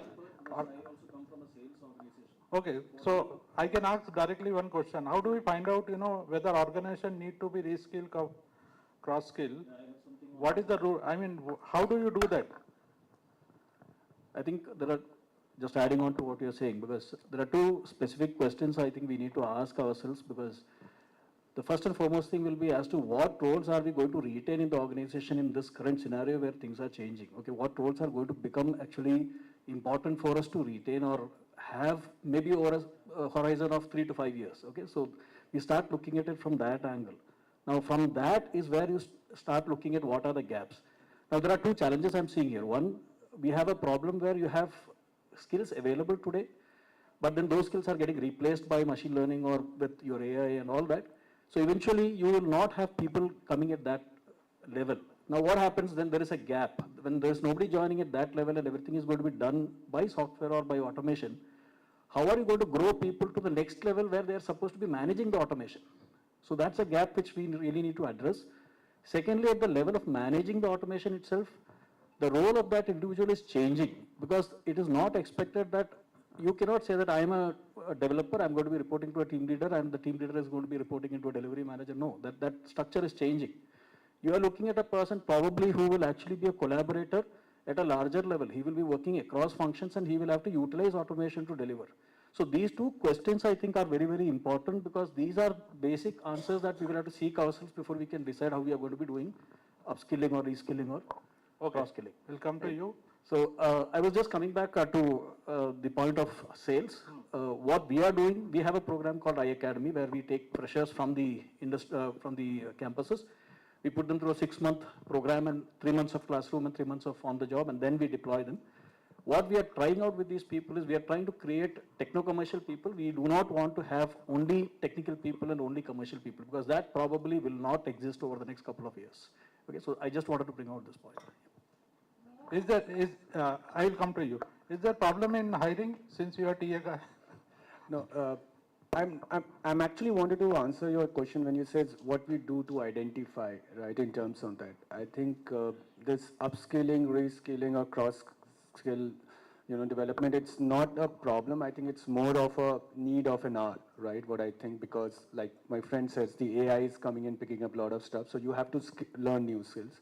And we all take this as a problem and start identifying a solution, with the new skills or the new tools which are available in the market. But I think we sometimes miss on the basics, right? So just to keep on tap on that, it's like when we talk about performance reviews, we talk about the competencies, we talked about the skills, the performance review. We say, okay, these are your KRAs and all that. And I think what we have done as a part is, well, you talk about your KRAs which are linked to your business or your goals are linked. There has to be one which talks about the personal development, and that also get divided into two parts. One is your maybe a behavioral sides or the competency and all that, and one is the skill. So as an employee, when I filling up as my goals, reviews and all that, it's a mandatory for me to put which are the two things that I want myself, my development, that I myself identify that. And as a people leader right now, for my team, even I also identify two things for them. So I think if we start with the basic, it itself shows that, the employer as well as the employer both are actually contributing towards it. So that's what we have done, that your review is incomplete if you don't tell us what you want to do as a next. But does it really work in the organization the way he is saying, very formatted one? It is never like this, situation keeps changing. Yeah. Is it only the lower level or in higher side? Okay. It is easy to do whatever we want in the lower side. It is not with the bosses. And lower people don't stay in the company, right? See, we have a system of operations and maintenance. Please take the mic. Maintenance, we have 99.97 accuracy is there, because AML they use, and it is easy to manage the data and all. Even operation side, their operations, they cannot be bunked. It is 100% accuracy must be there. If not, he will not be there in the job. So obviously the performance will be there. What about the bosses? There is no decision making, delays in works. A lot of things in leadership, they are in the lower side. Lower side, it is easy to get the people on the board, get trained. So many systems are there. Full-fledged LMS is there. But I cannot say my boss. My boss is BBMP chairman, senior most IAS officer. So bosses we cannot change. Yeah, I'll draw another attention to it. I mean, we have been discussing a lot in terms of how and what. What have we done to actually educate people? Why do they need to cross-skill, upskill, and do something else? What I feel is somewhere down the line, in the heat of the thing, when we are trying to upskill, cross-skill everything, we miss out an extremely important communication bit. Okay, if you do this, this is where you land. So once people, one of the biggest, hard roadblock in this skilling is the ability or the willingness of people to go into that. Once the willingness comes, ability anyway comes, and there are enough and more training aids to get that person. Are we, as all the members in this room, are we able to communicate, okay, this is where you want to reach and this is how you will go? Half of the battle is won there. Automatically people start cross-skilling or upgrading themselves to reach that level. If we are able to sell that dream that, okay, you want to be there, that's where it is, this is your path, you want an alternative path, we have an alternative path. But have we done enough to get people to know, okay, this is where you need to be? Once we solve that, I think things fall into place. Okay, let me go to her. Yes, I will come to you. Yeah. When any technology comes up, the disruption is a part of it. And now we were just saying that we don't know what the jobs of the future are going to be. How are we going to hire? What are we going to do with the people that we have already? This was a question. I'll give you a story from about 20 years ago. How many of you here use ICICI Bank in any form or manner? Show of hands? Sizable population. So, were you an ICICI account holder some 20 years ago or something? Ever walked into an ICICI bank on a weekday? Okay, leave it. So I used to be a banker once upon a time, and those were the days where we were having 1,500 plus footfall in a day. And we have just started with mobile banking, internet banking, and we want to get our customers to move to these channels. Now, at every desk, there are these, what do you say, that tellers. We have around 10 tellers. We have so many people within the branch who's doing operations.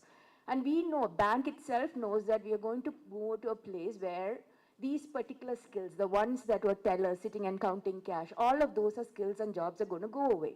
What the bank then started doing, and I'm talking about upskilling, is all of these people who were tellers or who were the front office staff, they had amazing rapport with the customers. Day one itself, you're meeting them face to face. You have trust built in. And what the bank did is they started adding targets to every single one of those personnel. It means you have to open so many current accounts, you have to do so many gold loans, you have to sell insurance, you're selling demat accounts. And even without the staff knowing, the officers, the retail loan officers, the security, everyone started becoming a salesperson. And you now walk into any ICICI branch, the footfall has reduced. There are not more than 5 or 6 people in the entire branch who's doing it. And they're still selling excessively. They're still being on top. How did learning happen there? Upskilling did happen, right? The entire focus was on a certain skill. It was not, is your math skills great? Is your Excel skills great? No, it was about creating those relationships. So even now, when we are talking about upskilling, we are talking technology. No technology is going to be around, say, more 18 months in, we are looking at something new. This is going to change. What we have to upskill for, what we have to get people to somewhere scale up is those people skills, the fungible skills, those creativity skills, those agility skills. Are we able to do that by hook or by crook, like what ICICI did? Are we able to get our people, like you said, about show them the greater vision of what they want to be? If we are able to sell that, then learning becomes easy. All of us L&D folk here, we know whenever we put up a training program, our biggest challenge is attendance. They don't turn up. Then we go and chase the people managers. We don't get it in. But why is it that they're not coming up? No one is seeing the vision that we are trying to see. Or like, this particular skill is going away, this particular trade is going away, this particular task is going away. You still have amazing talent. And all hands down respect to the TA team, they do get us the people. All the people, all the positions we want, they find some way of getting it to us. And what happens? Somewhere down the line, the talent management group, the L&D group, we lose them because we are not able to sell the vision to them, isn't it? Okay, so we are in the digital era, good insight, and it reminds me of the chat GPT query, then you talking about digitalization. I will come to you. Because, okay, let's complete the first round of conversation, then we'll go to the next one, which is more to do with, who's the responsible for reskill, cross-skill, upskill?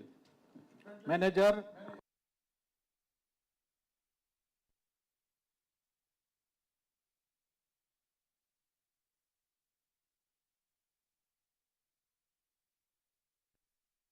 like ecosystem, your family and all this. Majority of them, you know, like if I ask you, okay, how many of you actually paid some fees and did some HR digital course or any HR course on your own? On your own.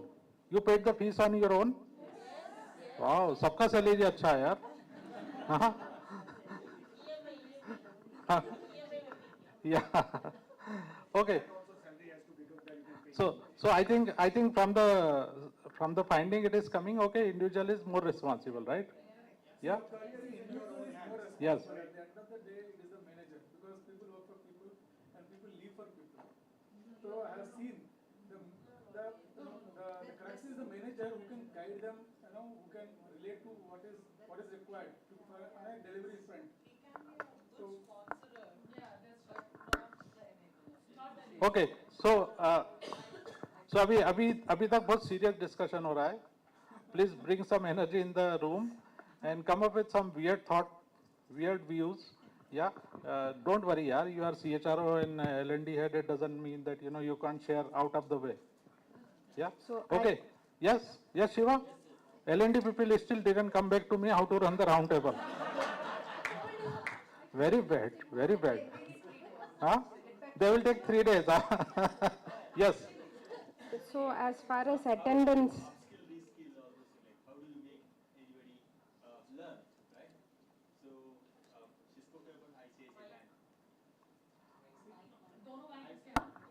दोनों mic मेरे हाथ में नहीं है. तो एक topic खत्म हो, दूसरा टॉपिक खत्म हो गया कि कौन रिस्पॉन्सिबल है. मैं तीसरे टॉपिक पे आऊंगा अभी. हाँ.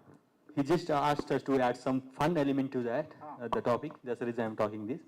So, if you want anybody to learn, how do you make them learn? So, as a L&D expert, don't talk about learning. Ask him to take a loan, housing loan, car loan, everything. Then tomorrow, scare him that like, hey, you may lose job if you don't learn. I can add one more thing. You make it happen with your boss. So there is a good joke on this. Boss will take the loan, then your job is secure. Yeah.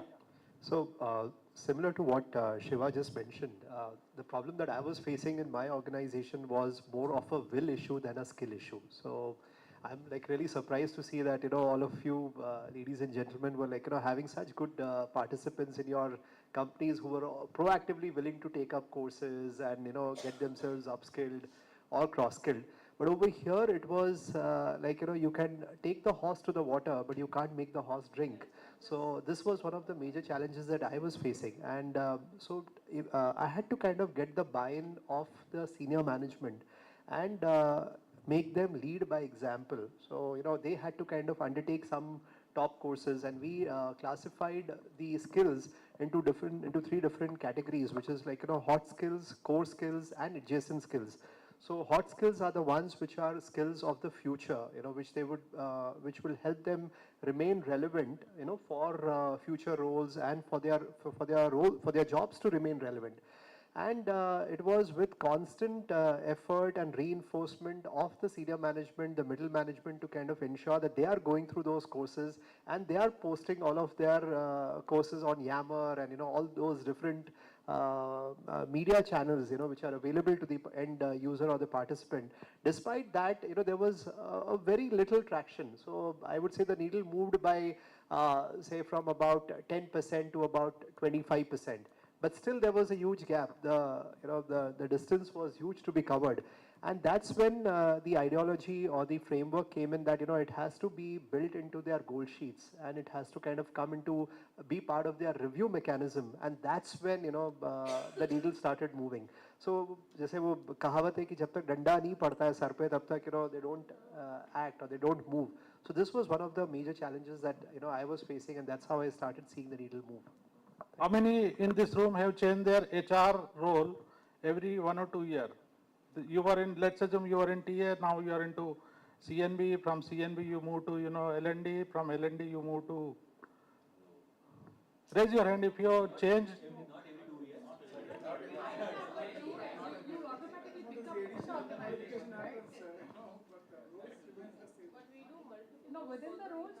different things learn, right? You start working, some organization have L&D aligned to HRs, some organization L&D sitting separately as a newborn baby, they will do their selves. Now we will have a commission on that. Yeah.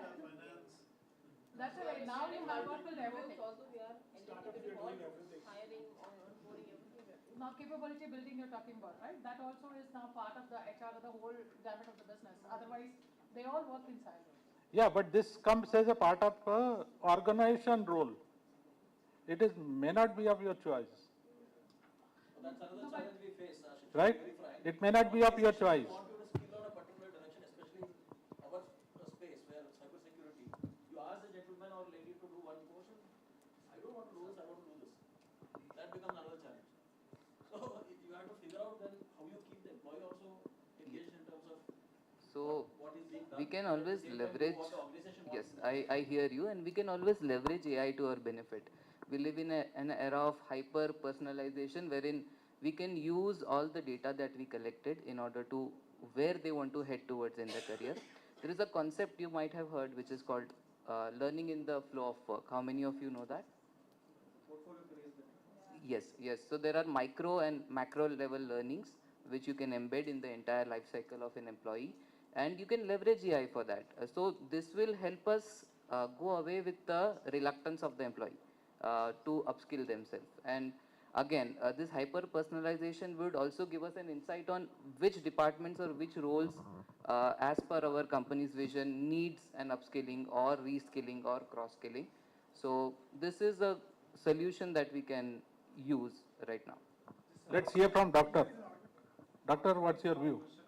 We have a couple of doctors in this room. Let's hear. I just wanted to share my perspective, but I don't want it to sound as if it's a prescription dose, because every industry is different. So I just want to say what has worked for us, right? So one of the things the company has perhaps imposed is I look after talent acquisition. So whenever you don't find the talent, the responsibility is on me to produce the talent, right? So the natural part is, if there is an absolute niche skill that we are looking out in the market and that skill is not available, the only other option is to actually look at ways to actually produce the talent. And as a resultant, we have come out with our own skills academy. Earlier, it used to be a brick and mortar, and I have taken the complete responsibility. And what really happens is we even start engaging, that's, again, necessity is the mother of invention. So what usually the company does right now, in many of the companies it's happening, and somebody said that, you can't be a straitjacketed human resource professional any longer, because the first person that actually goes and makes a sales pitch to the client is me. So because the whole conversation starts because I'm in a BPM space, and we do a lot of medical coding, we do a lot of revenue cycle management, which is related to accountancy and bill settlements. And these are very niche because we only focus on North American continent. And that's something that's not taught in India. So one of the early things that we had done was to start our own academy and start preparing the talent. And so it is basically the will and the maturity of the leadership to come onto the table and see in terms of what every organization has best practices. The challenge is, how do you even identify what's a good practice? Because most of the organizations trying to actually emulate what somebody else is doing, but they seldom take the time and wherewithal to really understand what's great things that are happening, however small it might be within an organization, and see whether you can actually magnify it so that it can have a larger impact. So when it comes to a question of skilling, reskilling, upskilling, etc., again, the dimensions are different, because one, do you need to actually mass produce talent? Because we also look at a lot of opportunities when we have an opportunity to have a higher billing. Obviously, the need of the hour is to actually take somebody who has got the adjacent skill and prepare him for performing those niche roles. So that is the fastest way to actually hit the ground running. So that's what we do. But again, as I said, some companies are actually having leadership problems, and I completely agree that sometimes it's about the mindset in terms of you may have an ecosystem which is completely geared for adult learning. You need to make fun as an element, because that's something, and I've heard it many times before, because many of them say that, look, I no longer want to be a student because student life was very taxing for me.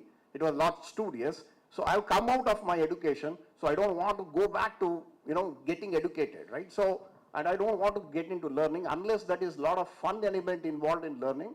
it becomes a challenge at any level for that matter. Well, there is a percentage, L&D people, there is a percentage, learning, 80%, then 20%. What is 70? 70 is on the job, how you pick a skill. Next. 20 will be mentoring, coaching on the job again And by 10? somebody. 10? 10 is classroom. Like we are sitting. Okay, yes. So, first things, I feel that we should be starting at the root level. How do you start at the root level? Maybe by, we know whom we want for our manufacturing industry. So we prefer, students who are from ECE or EEE departments. We target, institutions where we want candidates, and we set up center of excellences. We give them the products. We include that topic, which is automation or energy and sustainability, as a part of their curriculum, and we add that on. Then what happens is we are able to access resource who are skill ready for our job requirements, be it sales, be it operations, be it, because they are aware of our products. They have that in their campus and they have that in their syllabus, they are learning it. So that is one way that we are doing for new recruits. We are planning new recruits, we are taking them from those same colleges. So we don't have that skill gap when they are coming in. So that's one way. Then the second thing that we are doing is, obviously the HODs of every department, they are aware of what niche skills are required for their team members. So we do have regular, maybe monthly discussions or bi-weekly discussions with the HODs as to what new they want for their team, so that we design the TMI in such a way that key core competencies we are able to address for them, functional competencies. So what happens, attendance is not at all an issue, because some key topics which they require are provided by niche institutions, and we are able to connect with them. And once one person is trained, we ensure that that person comes back as a trainer and trains the other people of the department, which is a necessity for the HOD. So he mandates that all of them have to attend the session and learn from it, and it becomes a lot easier. And the result is productivity improvement, thereby L&D becomes very strong in the manufacturing sector. That's what I've been experiencing for the last 1 year. Yeah, so thank you. Okay, I will come, because, wait, Ashish, what is the time? 6:22, okay, 7 o'clock we'll wind up?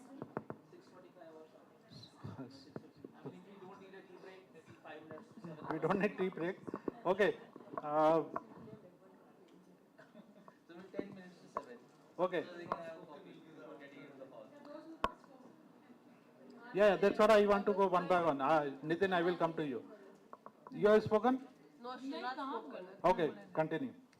No, I just want to say a quick one. I know most of the leaders have. No, I know. I want to say thank you. I love saying thank you. It's Saturday, but yeah. See, my thought is very clear. One, when you're looking at the individuals, of course, yes.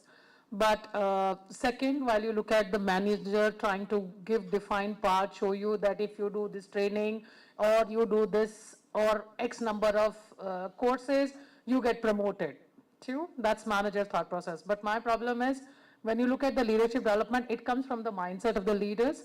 And believe it me or not, how many beautiful programs you create, whatever wonderful showcase, micro, manage, whatever you want to say, whatever kind names you want to give for those programs, unless until your leader is standing by it and saying why it's important to do it, it will not be. Otherwise, your manager and everyone will be saying, including the leader, would be saying, come on, tell me, what is the productivity, where's the client issue and all that. No one cares for the training or upskilling, reskilling, whatever skilling you want to call it on the thing. That's all from my end. Okay, I will go to Nitin. Yeah. I think when it comes to training part of it, what gentleman said on about the incentivization is also very important. So I'll give an example from the past companies. When we design a power programmer, which is an opportunity for people to get a upskilled and get a premium billing. Now for that opportunity, it was only given to an IITians to be a power programmer. But that opportunity was given to anybody else can crack it. But you need to upskill it, you need to crack it, and incentivization as your salary will become a power programmer salary, your role will become a power programmer. So I think that became a motivation for people to become a power programmer and upskilling opportunity. I see, I think my last organization, we invested a lot on all the charter which we can bring into the LMS platform. But I think utilization was pathetic.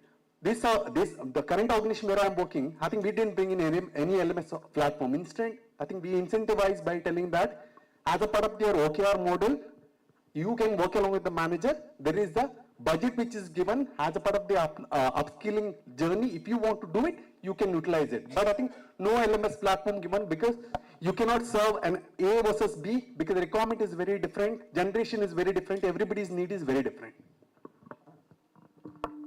I will hand over to Chetali and ask one question, and for others also. Yeah. Which are the sources or which are the format and model of the reskill, cross-skill, upskill? There are various models available. Yes, yes. In-house, then outside, or the LMS which you talk about, and then some application within the organization, and there can be many more. Which is the best one, where the individual can really go and, yes, boss, this is the best and more user-friendly. Okay. No, Yes. I mean for the, not.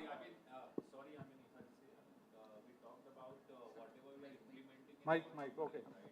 Maybe we haven't talked about in a single conversation what can be the best practice for the institution to get the upskilling and cross-skilling. I can see is waiting for something, and thank you. I mean, you made a great point of having the center of excellence and mapping the competencies and the skill gaps. So I think would appreciate if anyone can answer on that front, which can be useful for them. Give me one idea that there is a problem with our education system. I will come to Ashish then, because he is from that fraternity. Yes, Chaitanya. Yeah, I have supported functional organizations like Ola and Meta also. So these are mostly into product organizations, into marketing. So these are, the skill sets are intrinsic, and those were least technical that time. So it is like doing talent management survey on the employees existing and the people who were not available in the market that time. It was so niche, and for sourcing also we had to go for multiple sourcing platforms and all. And in talent, like if we have to develop those talents, those were so niche that we really have to do cross-skill, upskill, reskill. And it is not like in-house training which we have to provide. It's like going above and beyond the in-house training, classroom training which we have to provide. Yeah, so it is a very niche skills which we have to. Is this more to, is this? Answer just one. The answer to your question, how can we do reskill, cross-skill? The most, I feel according to me, the right technique would be on the job training. Like give them all hands. We have simulation room in our warehouse, so we give them the practical training, so they know the pros and cons of how things work actually. Okay, that's what I was supposed to tell, that it's also depend upon industry. Yeah, and believe me, reskill, cross-skill, and if you do some study, people will say, I will go to the very attractive industry and be a part of the reskill exercise, not in an industry which I don't like to be in, right? Sure. Like software versus non-software. In software, people are interested to be reskill, cross-skill. I love the software community because, they take the certificate of advanced XYZ, come to the L&D department and say, I have done the certification as per the policy, please give me the money. How many times we HR going and telling our CHRO, okay, I have done the course in HR technology, and this is the fees I paid, 75,000, please, as per the policy, give me the money. Software people, they do it. They are one step ahead of us, Yes. Well, I just wanted to relate something in my organization, E2E Rail, where we are more into the OHE, which is overhead electrification and signaling and communication and other things, the laying of the tracks and all. So, since 3 years, what I am observing is none of the site manager or the project managers are hired external. All the site engineers, senior site engineers, we are tied up with government of Karnataka, Ministry of Railway, where there is a center of excellence which is near Nandi Hills. So it is called as the Rail Village. So that's a program which runs for each and every supervisor and site engineer, senior site engineers also. And those people, whenever we train them, it is almost 3 months course. And after 3 months, they are moved to the next level, which is a deputy project manager. So each and every project which we have close to around 120 projects across the country.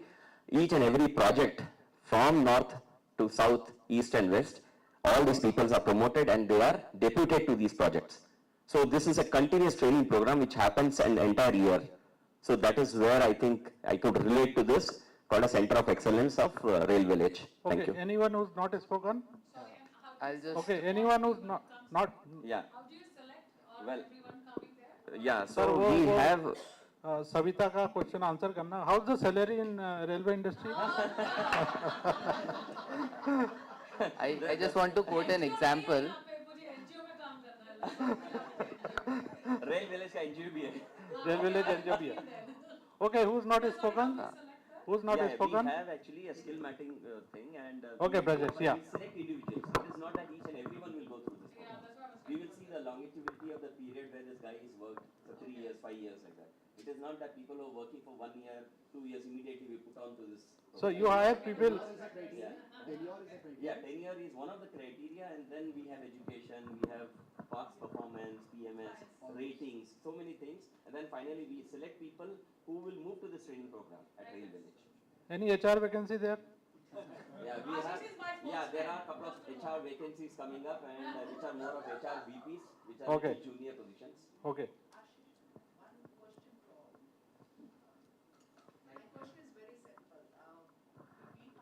Demand and supply, and I mean, I also faced this one person when we hire coming with the 10 resumes, right? So we are talking about the 20%, the cream of the people when we talk about who are done upskilling, cross-skilling, or learning the new technologies, right? This may not be, most of you say that, hey, my company does it. If all of our companies are doing it, why do we have a shortage of talent? And how we can help this society? When I say society, people next to us, our own buddies from different fields, to upscale themselves. Because if you really train everybody, right, who is working, we don't have this problem. So this the 20% of the cream coming with 10 offers. How we are going to avoid that? I mean, this is something because in last 6 months I am seeing it. We are about to put on the client. People, what they say is saying that I have this offer. How we are going to avoid it? Like how we are going to train that 80% of the people is my question to all of you. If you can give some solution, it's a society thought I am just putting across. So earlier it was Rolling Stone gathers no moss, Rolling Stone gathers no moss. So now it's not like that. A Rolling Stone only gathers speed and momentum. So we have a brief career span. Hardly say how many years. Close to maximum retiring age, 58. So 50. Okay. So within that time span, we have to, earn as much as possible. So we won't be able to stop that problem. But what we can do is, we can always have this tool ready. That process will happen only if we have that industry academia bond strong. And that will come basically by, having, HR partnering with the academia and ensuring that what we want, we are able to get the curriculum altered first, then plan more internships so that they know what all systems are in place, plan more, maybe research projects for academia, which is of use for our company as well as for them, and plan more patents through industry academia MOUs, memorandum of understandings. So that I think is the way forward, so that we will be able to, address that gap of people moving forward. We can't stop them, we can't hold them back. They are progressing in life, we should be happy for them. But what about us? We have a problem, we have to solve it from the roots. So I think that's the solution. You are so excited to give the views. I love that. Sir, you are looking very tense. What is your views? Please. I will come to you then. Yes. You can speak in Kannada. Kannada. Okay. Okay, Can we add a point to what she said? Just 2 points. I know even you want to add it. For me, sorry. So one, we as an industry, we as a business. We need it for recording. No, मेरा आवाज पास है. So, by the time, I know I get your point, what you're saying, the gap between the academia and all that stuff, and I think Raju sir also is there. And we imagine, we know, we have spoken this for years, we all have seen it, we've been trying to do it. But one, our business or the industry does not know, and especially this is for the IT one, that what is coming in the next 6 months technology. By the time we are trying to set up, and even if you're connected with academia or you're working with one of the colleges and industry and whatever, by the time you roll out, there's something else. So it's the scale and the speed of the agility which rolls, and it's a fast adaptability of what which happens, and it is not going to happen very soon. We have been trying. I know the gap which was earlier in the past, and I'm talking about when I was a child and when I was studying to what it is happening now. Still, the gap is too huge. How much of discussions you have with HR leader, academia, college, everyone, the pace is like dream job. Thank you. So there is a. It is, believing me, it is. I'll come to you. Yeah, so I have. But maybe it is applicable to the IT. IT, that's When it comes to non-IT, I'm talking about. Okay. non-IT, academia really they are going well, and really it's parallel. Okay. Let's hear from him. Yeah. Yeah, so I manage the HR systems and been there for the last 10 years. And especially in the last, this company where I'm working now and the last organization, one thing I have noticed is that the kind of materials, the training contents that is being there, right, in the systems, at times they are pretty old, and I don't know how often that is actually refined as on date, right? And I mean, I get these questions from, because I get these, I'm supposed to, present some reports on the training and the kind of contents that we have, but then it is like way too old, like 10 years, even there are contents which is like 10-year-old. So not sure whether they are really useful and how it is actually, revised or refined, how frequently it is done. And then coming back to the same question, like people say that, it is, training is monotonous, right? So of course, incentivize is this one factor.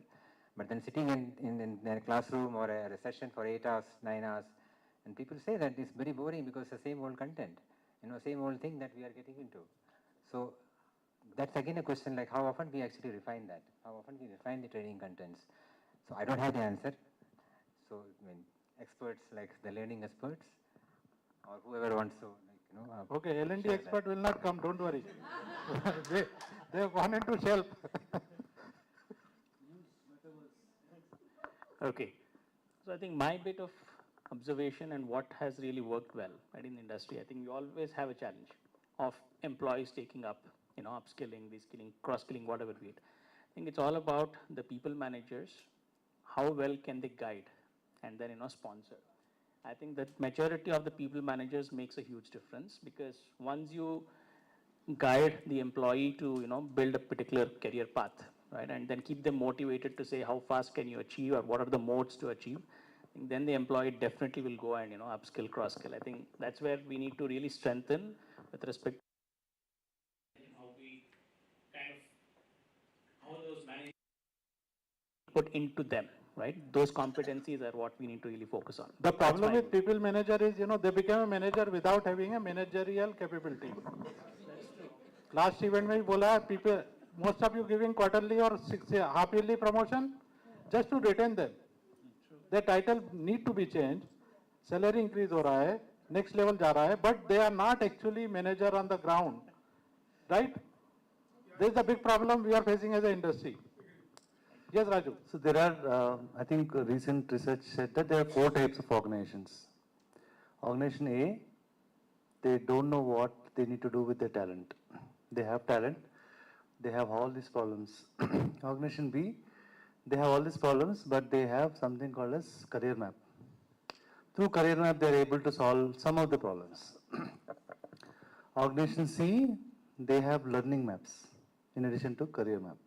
What is a career map and learning map is that I know if I spend 2 more years as a full stack developer, I may become a senior full stack developer. I need to do these 10 things to become a senior full stack developer. That's learning map. Career map is from a manager, I should become a senior manager. The fourth kind of organization is the organization which are able to make this seamless by not having skilling as a process. Right? They're intuitively putting things across the table, saying that learning is your journey. We have given you career map, we have given you learning map, we have given you mentors, we have given you coaches. Right? So as soon as you complete all the circle, you come and represent yourself that I am ready for the next role. That's when these development centers will come into picture. What is development center is? Development center is a concept where I am telling that I am ready for the role, and all the internal job applications, I will be the first person to apply. I'll have a functional assessment and a technical assessment. Those both will happen. I automatically get into the new role. I don't need to wait for 18 months or 24 months kind of thing. So this is the research I can share it with all of you, but it's a wonderful research done by somebody. Thank you. Okay, so I was saying that there is a problem with the education system. So let's hear from education expert. Ashish, you are hearing all the HR expert. They have a problem, plus they are also considering this as an opportunity. So you being in the industry, you know, what you are hearing from them when they come to you or you go to them?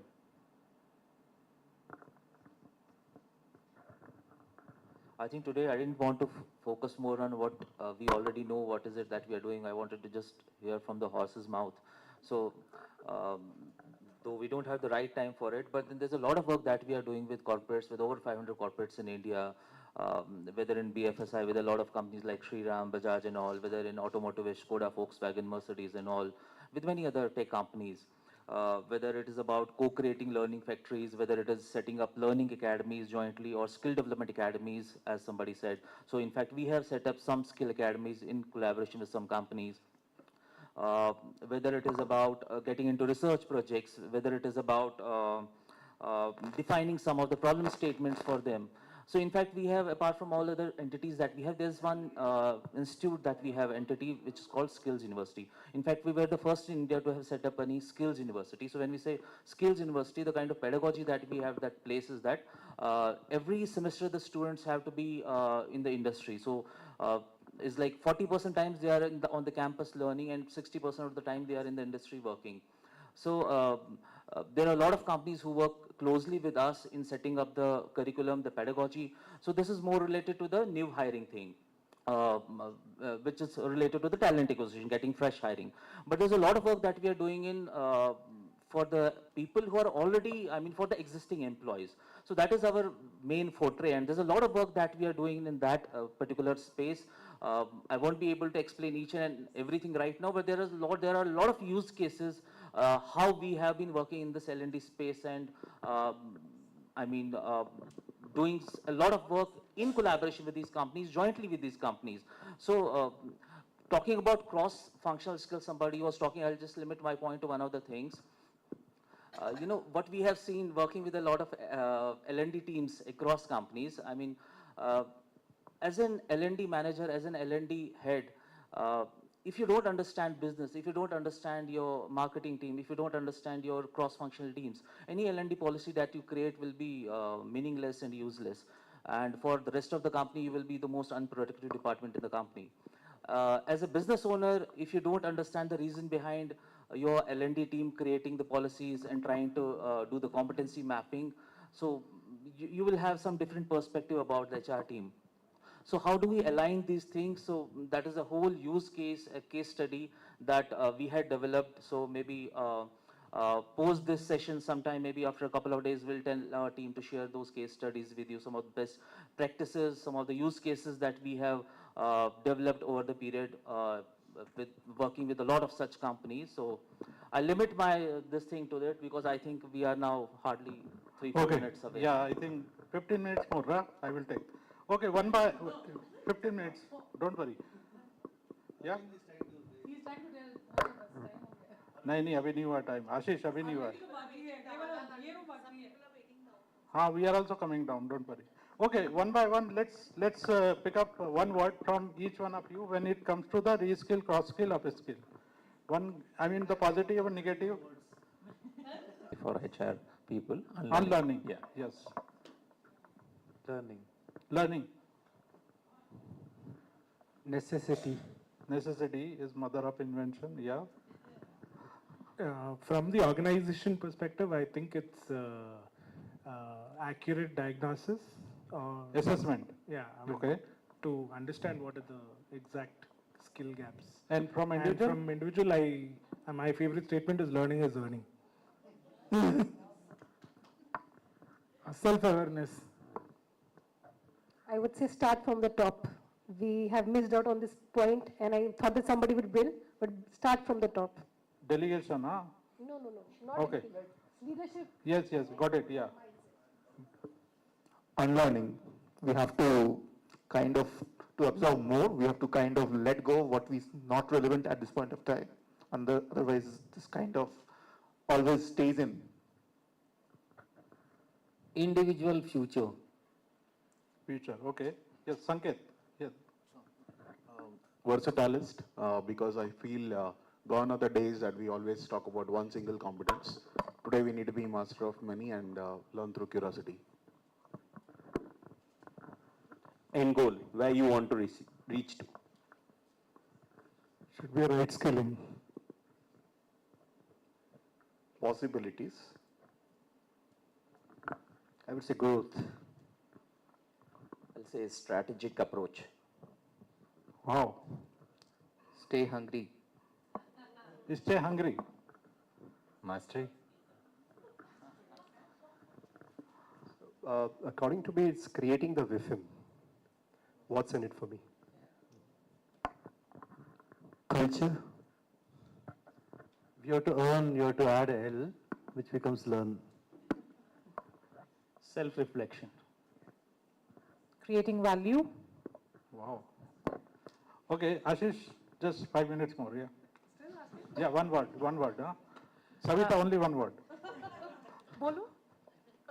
I think it's all about mindset, whether it's leadership, individual people who are... I said one word. Mindset. Mind training. Train your mind. I would say it's the frequency of learning. Frequency of learning, good. For me, it's retention. Retention, yeah. Relevance. If you have to stay relevant to the needs of the industry, learning becomes very important, and that the word is relevance. Yeah.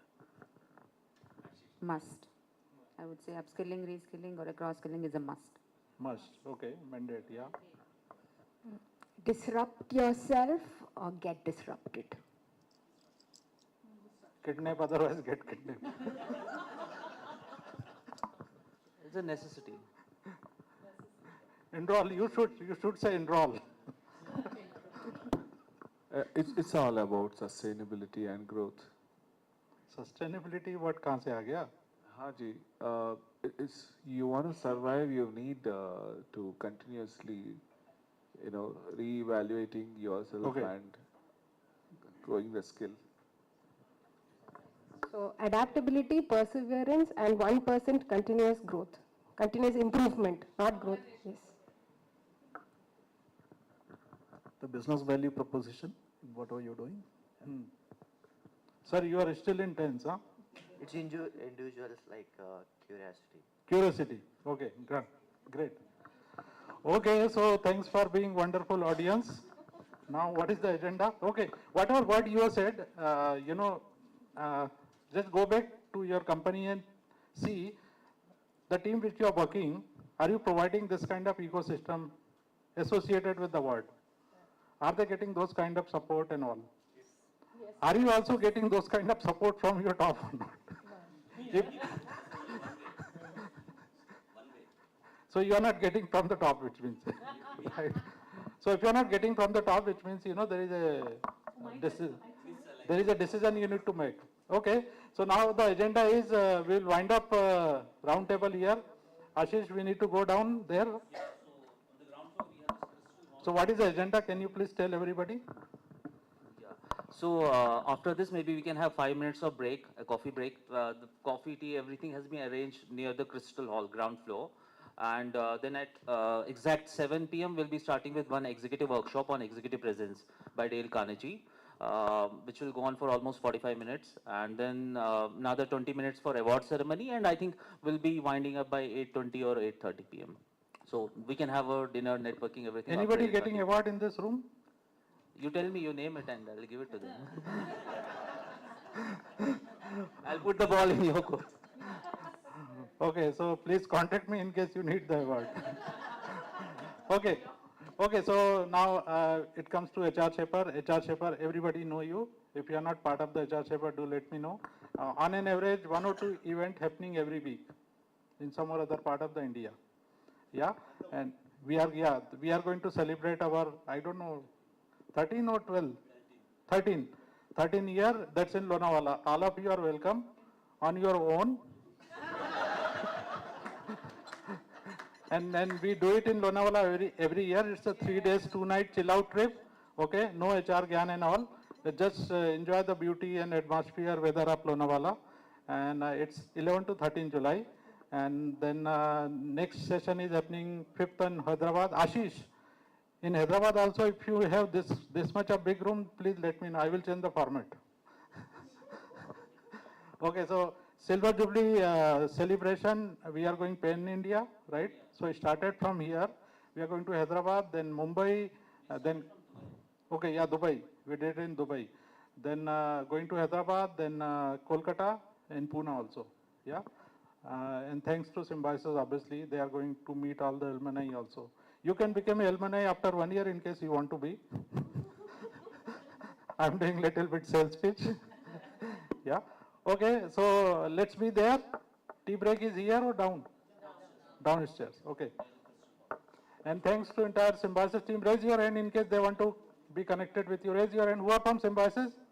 Yes, hi, I'm Dr. Deepa Karadikar from the Skills University, and it's a very unique university, as Ashish was saying.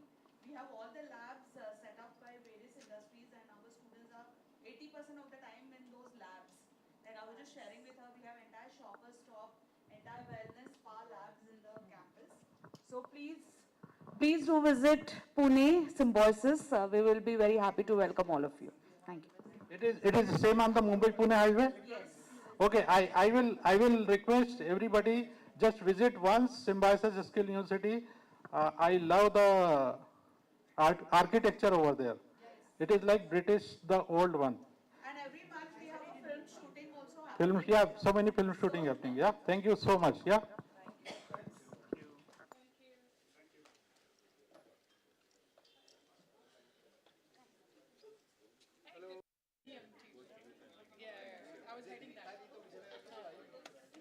तूने गोली दिया मुझे 450 निकलूंगा ये करूंगा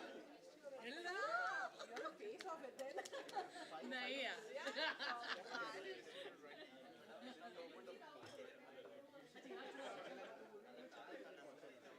बोला I will leave at 450 मैंने आराम से जाऊंगी मेरे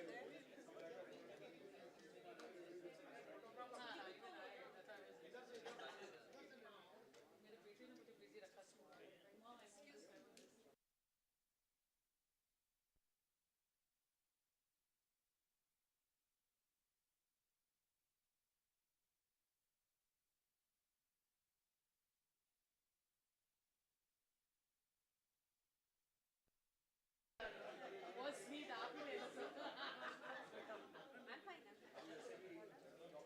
हाँ हाँ डॉक्टर का आ जा यार आगे नहीं दिखेगा हम हल्के लोग हैं तुझे कवर कर लेंगे and you also come to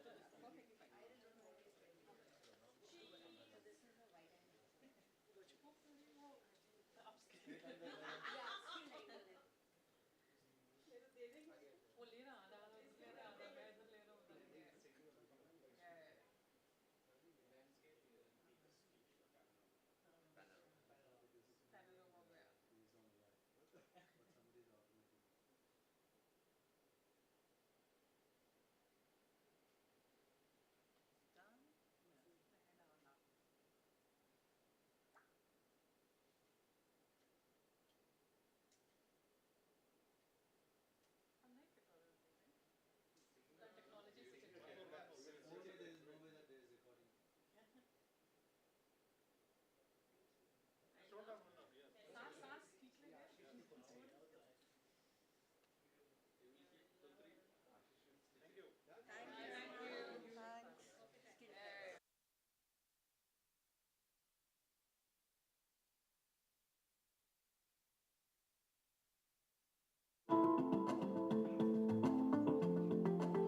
Welcome to Symbiosis Center for Distance Learning.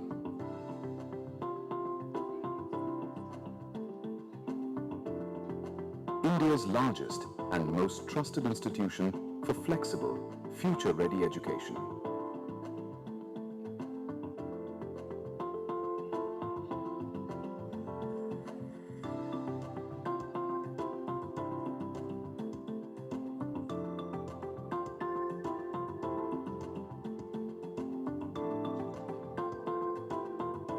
Offering over 45 diverse programs tailored to empower you with real capabilities. Subject experts design digital courseware and video content in-house. Every enrolled learner receives curated study material packaged and shipped to their doorstep so that students worldwide have easy access to our blended learning model. At SCDL, our pedagogy blends cutting-edge technology with personalized mentorship, interactive learning modules, and real-world assignments to ensure genuine capability enhancement.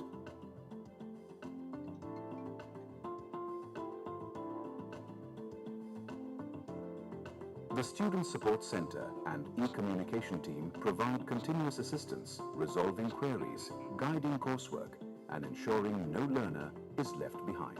Our learners come from all walks of life, ambitious professionals, career restarters, and passionate newcomers. They're united by one thing, a strong desire to stay curious, relevant, and always moving forward. SCDL's on-demand examination system provides flexibility to students to appear for exams as per their convenience. With SCDL, your learning journey is designed to move right along with you. I am Lieutenant Colonel Yogesh Joshi, retired. I have served for 20 years in the Army, and after that, for last 15 years, I have been in leadership position in two of the three topmost IT companies of India. I did a PGD HRM course while I was in the Army, and the course has really opened my eyes. It has given me an insight into various aspects of human resource development and management. So it was a vast array of knowledge that was given to me by SCDL, and I am thankful for that. This not only helped me in me commanding my troops while I was in the Army, but more so in the corporate field, where I had to look into the team dynamics, I had to look into various aspects of HR, of my team members. Hi everyone, I am Sonali Pandit. I am a housewife. I was doing job before marriage, but after marriage, because of my husband's job, we have to move abroad. After a few years, when my children were settled, I thought of doing a distance online courses in counseling from SCDL. Then I came across this PGDM course in school counseling. After successfully completing this course, PGDM from SCDL, I have joined a school as a student counselor.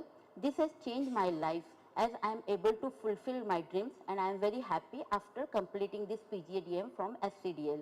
Hi, my name is Nitin Jagdale. I carry around 2.5 decades of experience when it comes to recruitment. Started my career in 2000 when first time I encountered a resource who were passed out in SCDL, found to be really interesting and good in their technical skills, and started encountering people who were primarily getting passed out from Symbiosis Center for Distance Learning. It was actually amazing to see my journey of assessment and along with Symbiosis Center for Distance Learning, wherein they have transformed the skills of individuals, not only on the support side or HR administration side, but on the technical side as well. I was actually very happy to see that these people have not only outperformed in their professional career, but today they have been actually sitting into the topmost level of big organizations. Education must evolve with industry demands. That's why SCDL's over 100 plus corporate collaborations ensure our courses stay practical and impactful worldwide.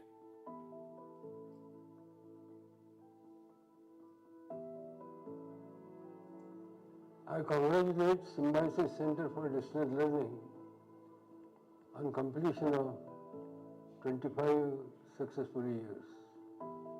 SCDL was founded with a clear vision, and the vision was to reach the unreached. We believed that education should never be confined to geography, privilege, or circumstance. That belief gave birth to a dream institution of distance learning. Today I am very happy and proud to see SCDL growing in strength with every passing year, delivering quality education across continents and staying true to its mission. I wish SCDL a grand future. Symbiosis Center for Distance Learning has been consistently ranking amongst the top global institutions in distance learning and online learning. And this is definitely a testament to the quality and the excellence that we have been providing to our students in the last 25 years. I am happy to share that SCDL is not only globally recognized, but we are also part of the World Higher Education Directory, which basically recognizes all distance learning institutions and higher education institutions in the world today. We are also been consistently working very hard to maintain quality, and we have been ISO recognized. In fact, amongst the very first ODL institutions to be ISO recognized way back in 2012. The next international conference on distance education in this region is going to happen at SCDLs very soon. Symbiosis Center for Distance Learning was established in 2001 with a mission of reaching the unreached, providing continuing education and learning opportunities to those who cannot come for on-campus education was the motto of Symbiosis Center for Distance Learning. We also realized that technology should be used effectively for the delivery of education. For this, in 2005-06, we started our first e-learning courses. We became the pioneers in India to launch e-learning courses and computerized online examinations. It is my dream that in the next 10 years, Symbiosis Center for Distance Learning will bring around upskilling and reskilling courses which will help working professionals and young students to embark on a new career path. I wish the Institute all the success. For over 25 years, SCDL has catalyzed thousands of transformational journeys, and our momentum is only growing stronger. Wherever you are in your journey, SCDL moves with you. Learn, upskill, level up. Start your journey today. SCDL, Symbiosis Center for Distance Learning.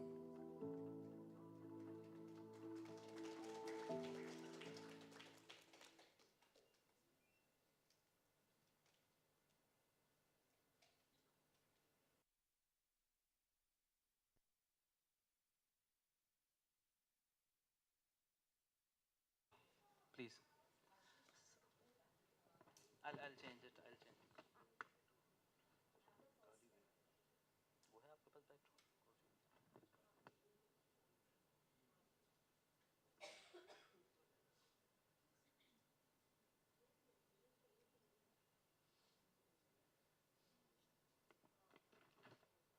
Thank you for reminding me. I don't know if I introduce Colonel Nikhil Vaidya sir. He is Chief of Operations at SCDL. I will call the names one by one. May I start with Mr. Amit Gupta. He is currently Vice President HR at Wells Fargo.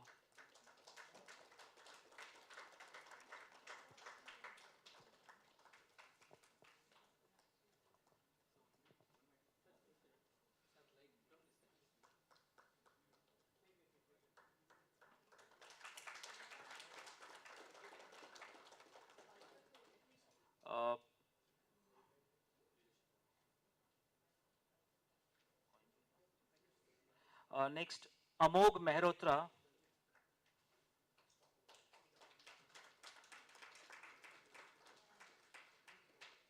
Amog Mehrotra. He's VP Mergers and Acquisitions at JP Morgan Chase.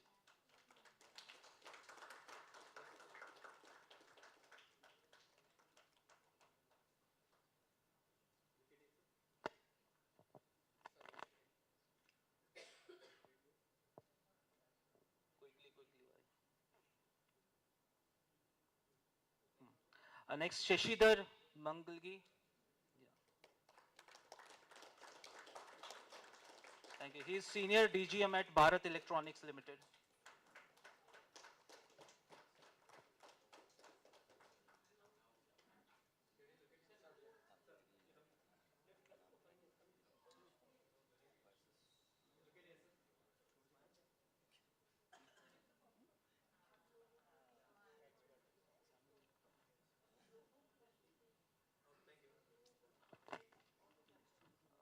Then may I call Captain Mahesh.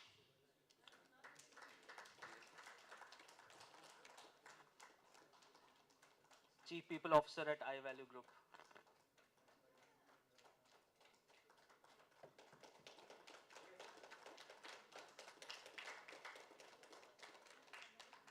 Next, Mohammad Fadil, Founder and CEO, Creative Technostructure.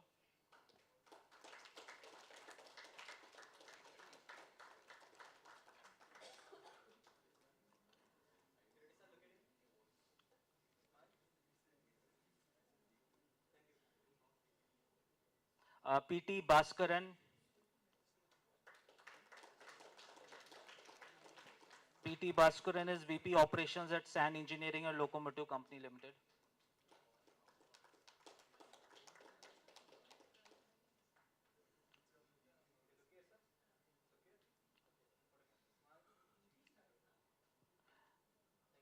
Biswajyoti Bharat is Head of Beauty and Cosmetics Category Business at Big Basket.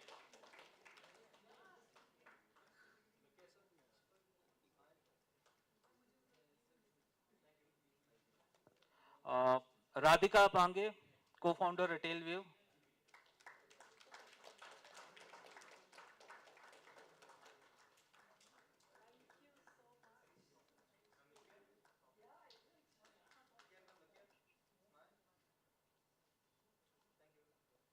Diksha Sharma from T Systems.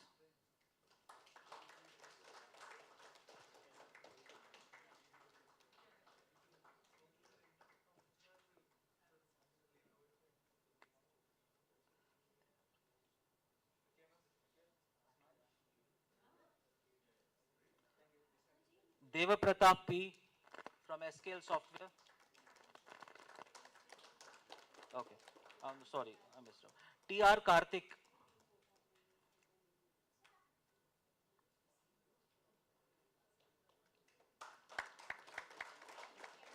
So he runs NGOs in the field of farmer producer companies.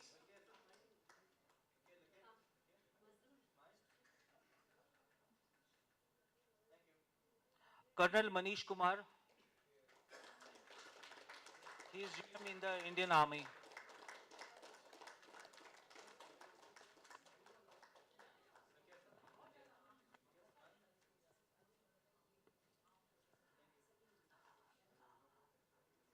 One of our oldest partners here in Bengaluru, Ms. Suparna Prabhu from Emphasis.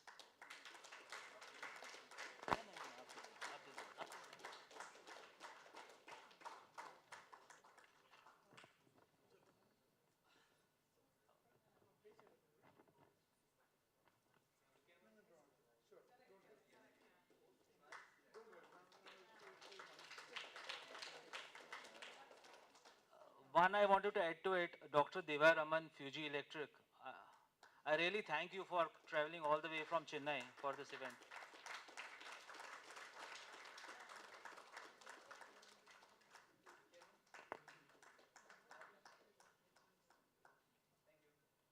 Thank you, Colonel Sir. Have a seat. May I call Dr. Deepa Ma'am, please?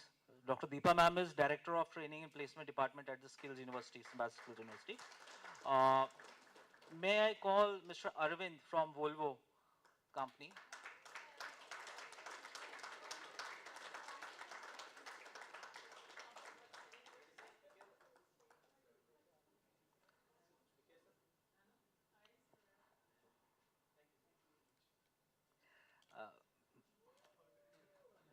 Miss Megha Majumdar,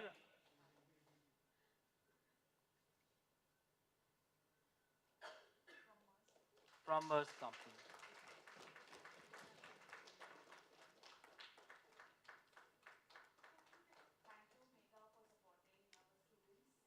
So they are some of our top recruiters.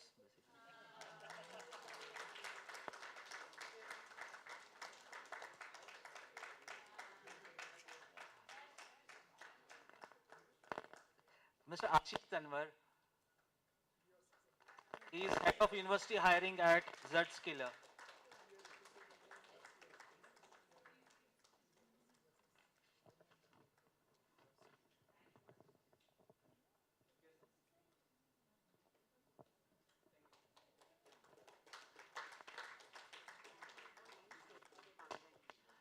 Miss Shweta,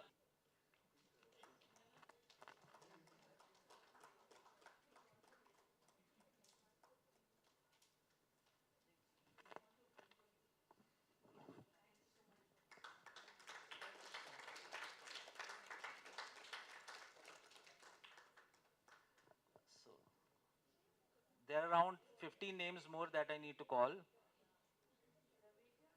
No, I'm done. I'm done. I just wanted to see the reaction. So thank you everyone.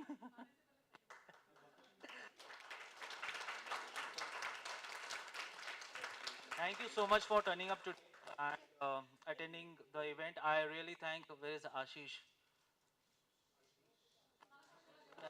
He can't sit for more than half an hour at one place. So I thank him for supporting me every time for these events. And uh, we have this dinner that is arranged here. And before you leave, don't forget to carry that souvenir that Jay is responsible for it, to hand over the souvenir to everyone. Okay. Yeah. So this maroon shirt guy, don't forget to collect your souvenir from him. So a big thank you to Ashish Pandita also for conducting this event so well. And on behalf of Symbiosis Skills University, I would like to thank all the partners. And it is an open invitation to come to Pune. The reason why we felicitated our recruiters, because we keep the Pune, meeting the Pune ones, but rarely we get a chance to come to Bengaluru. So thank you Bengaluru for all the help. Thank you.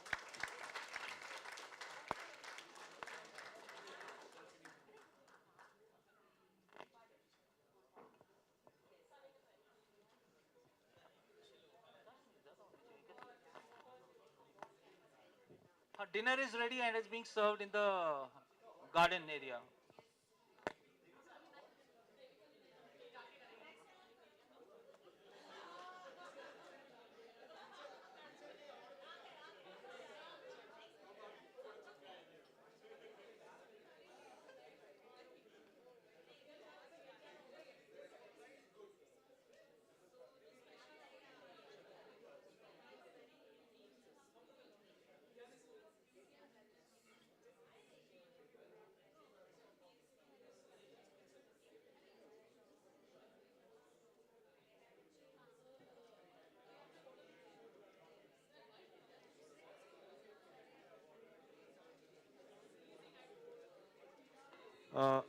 Can I request the alumni awardees to come here, please?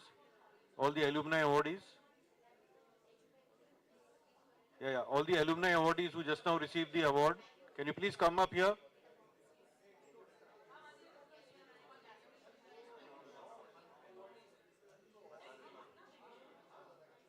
Yeah, can I please request all the alumni awardees to please come up here?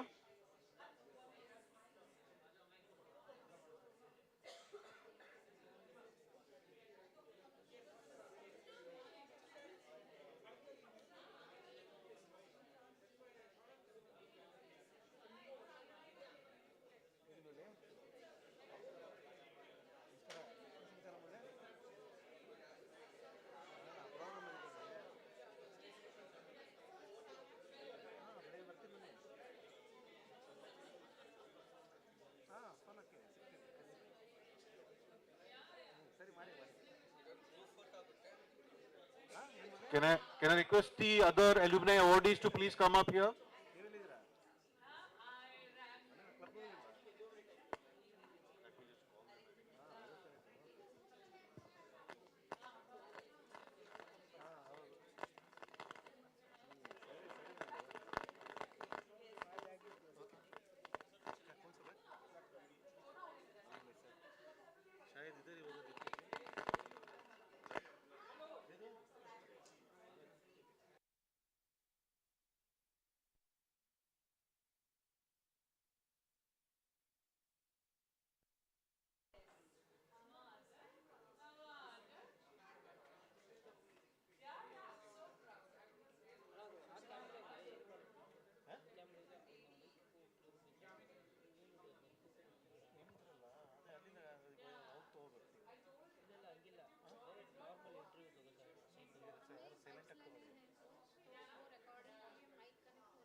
इसका camera में चाहिए आपको मेरे कैमरे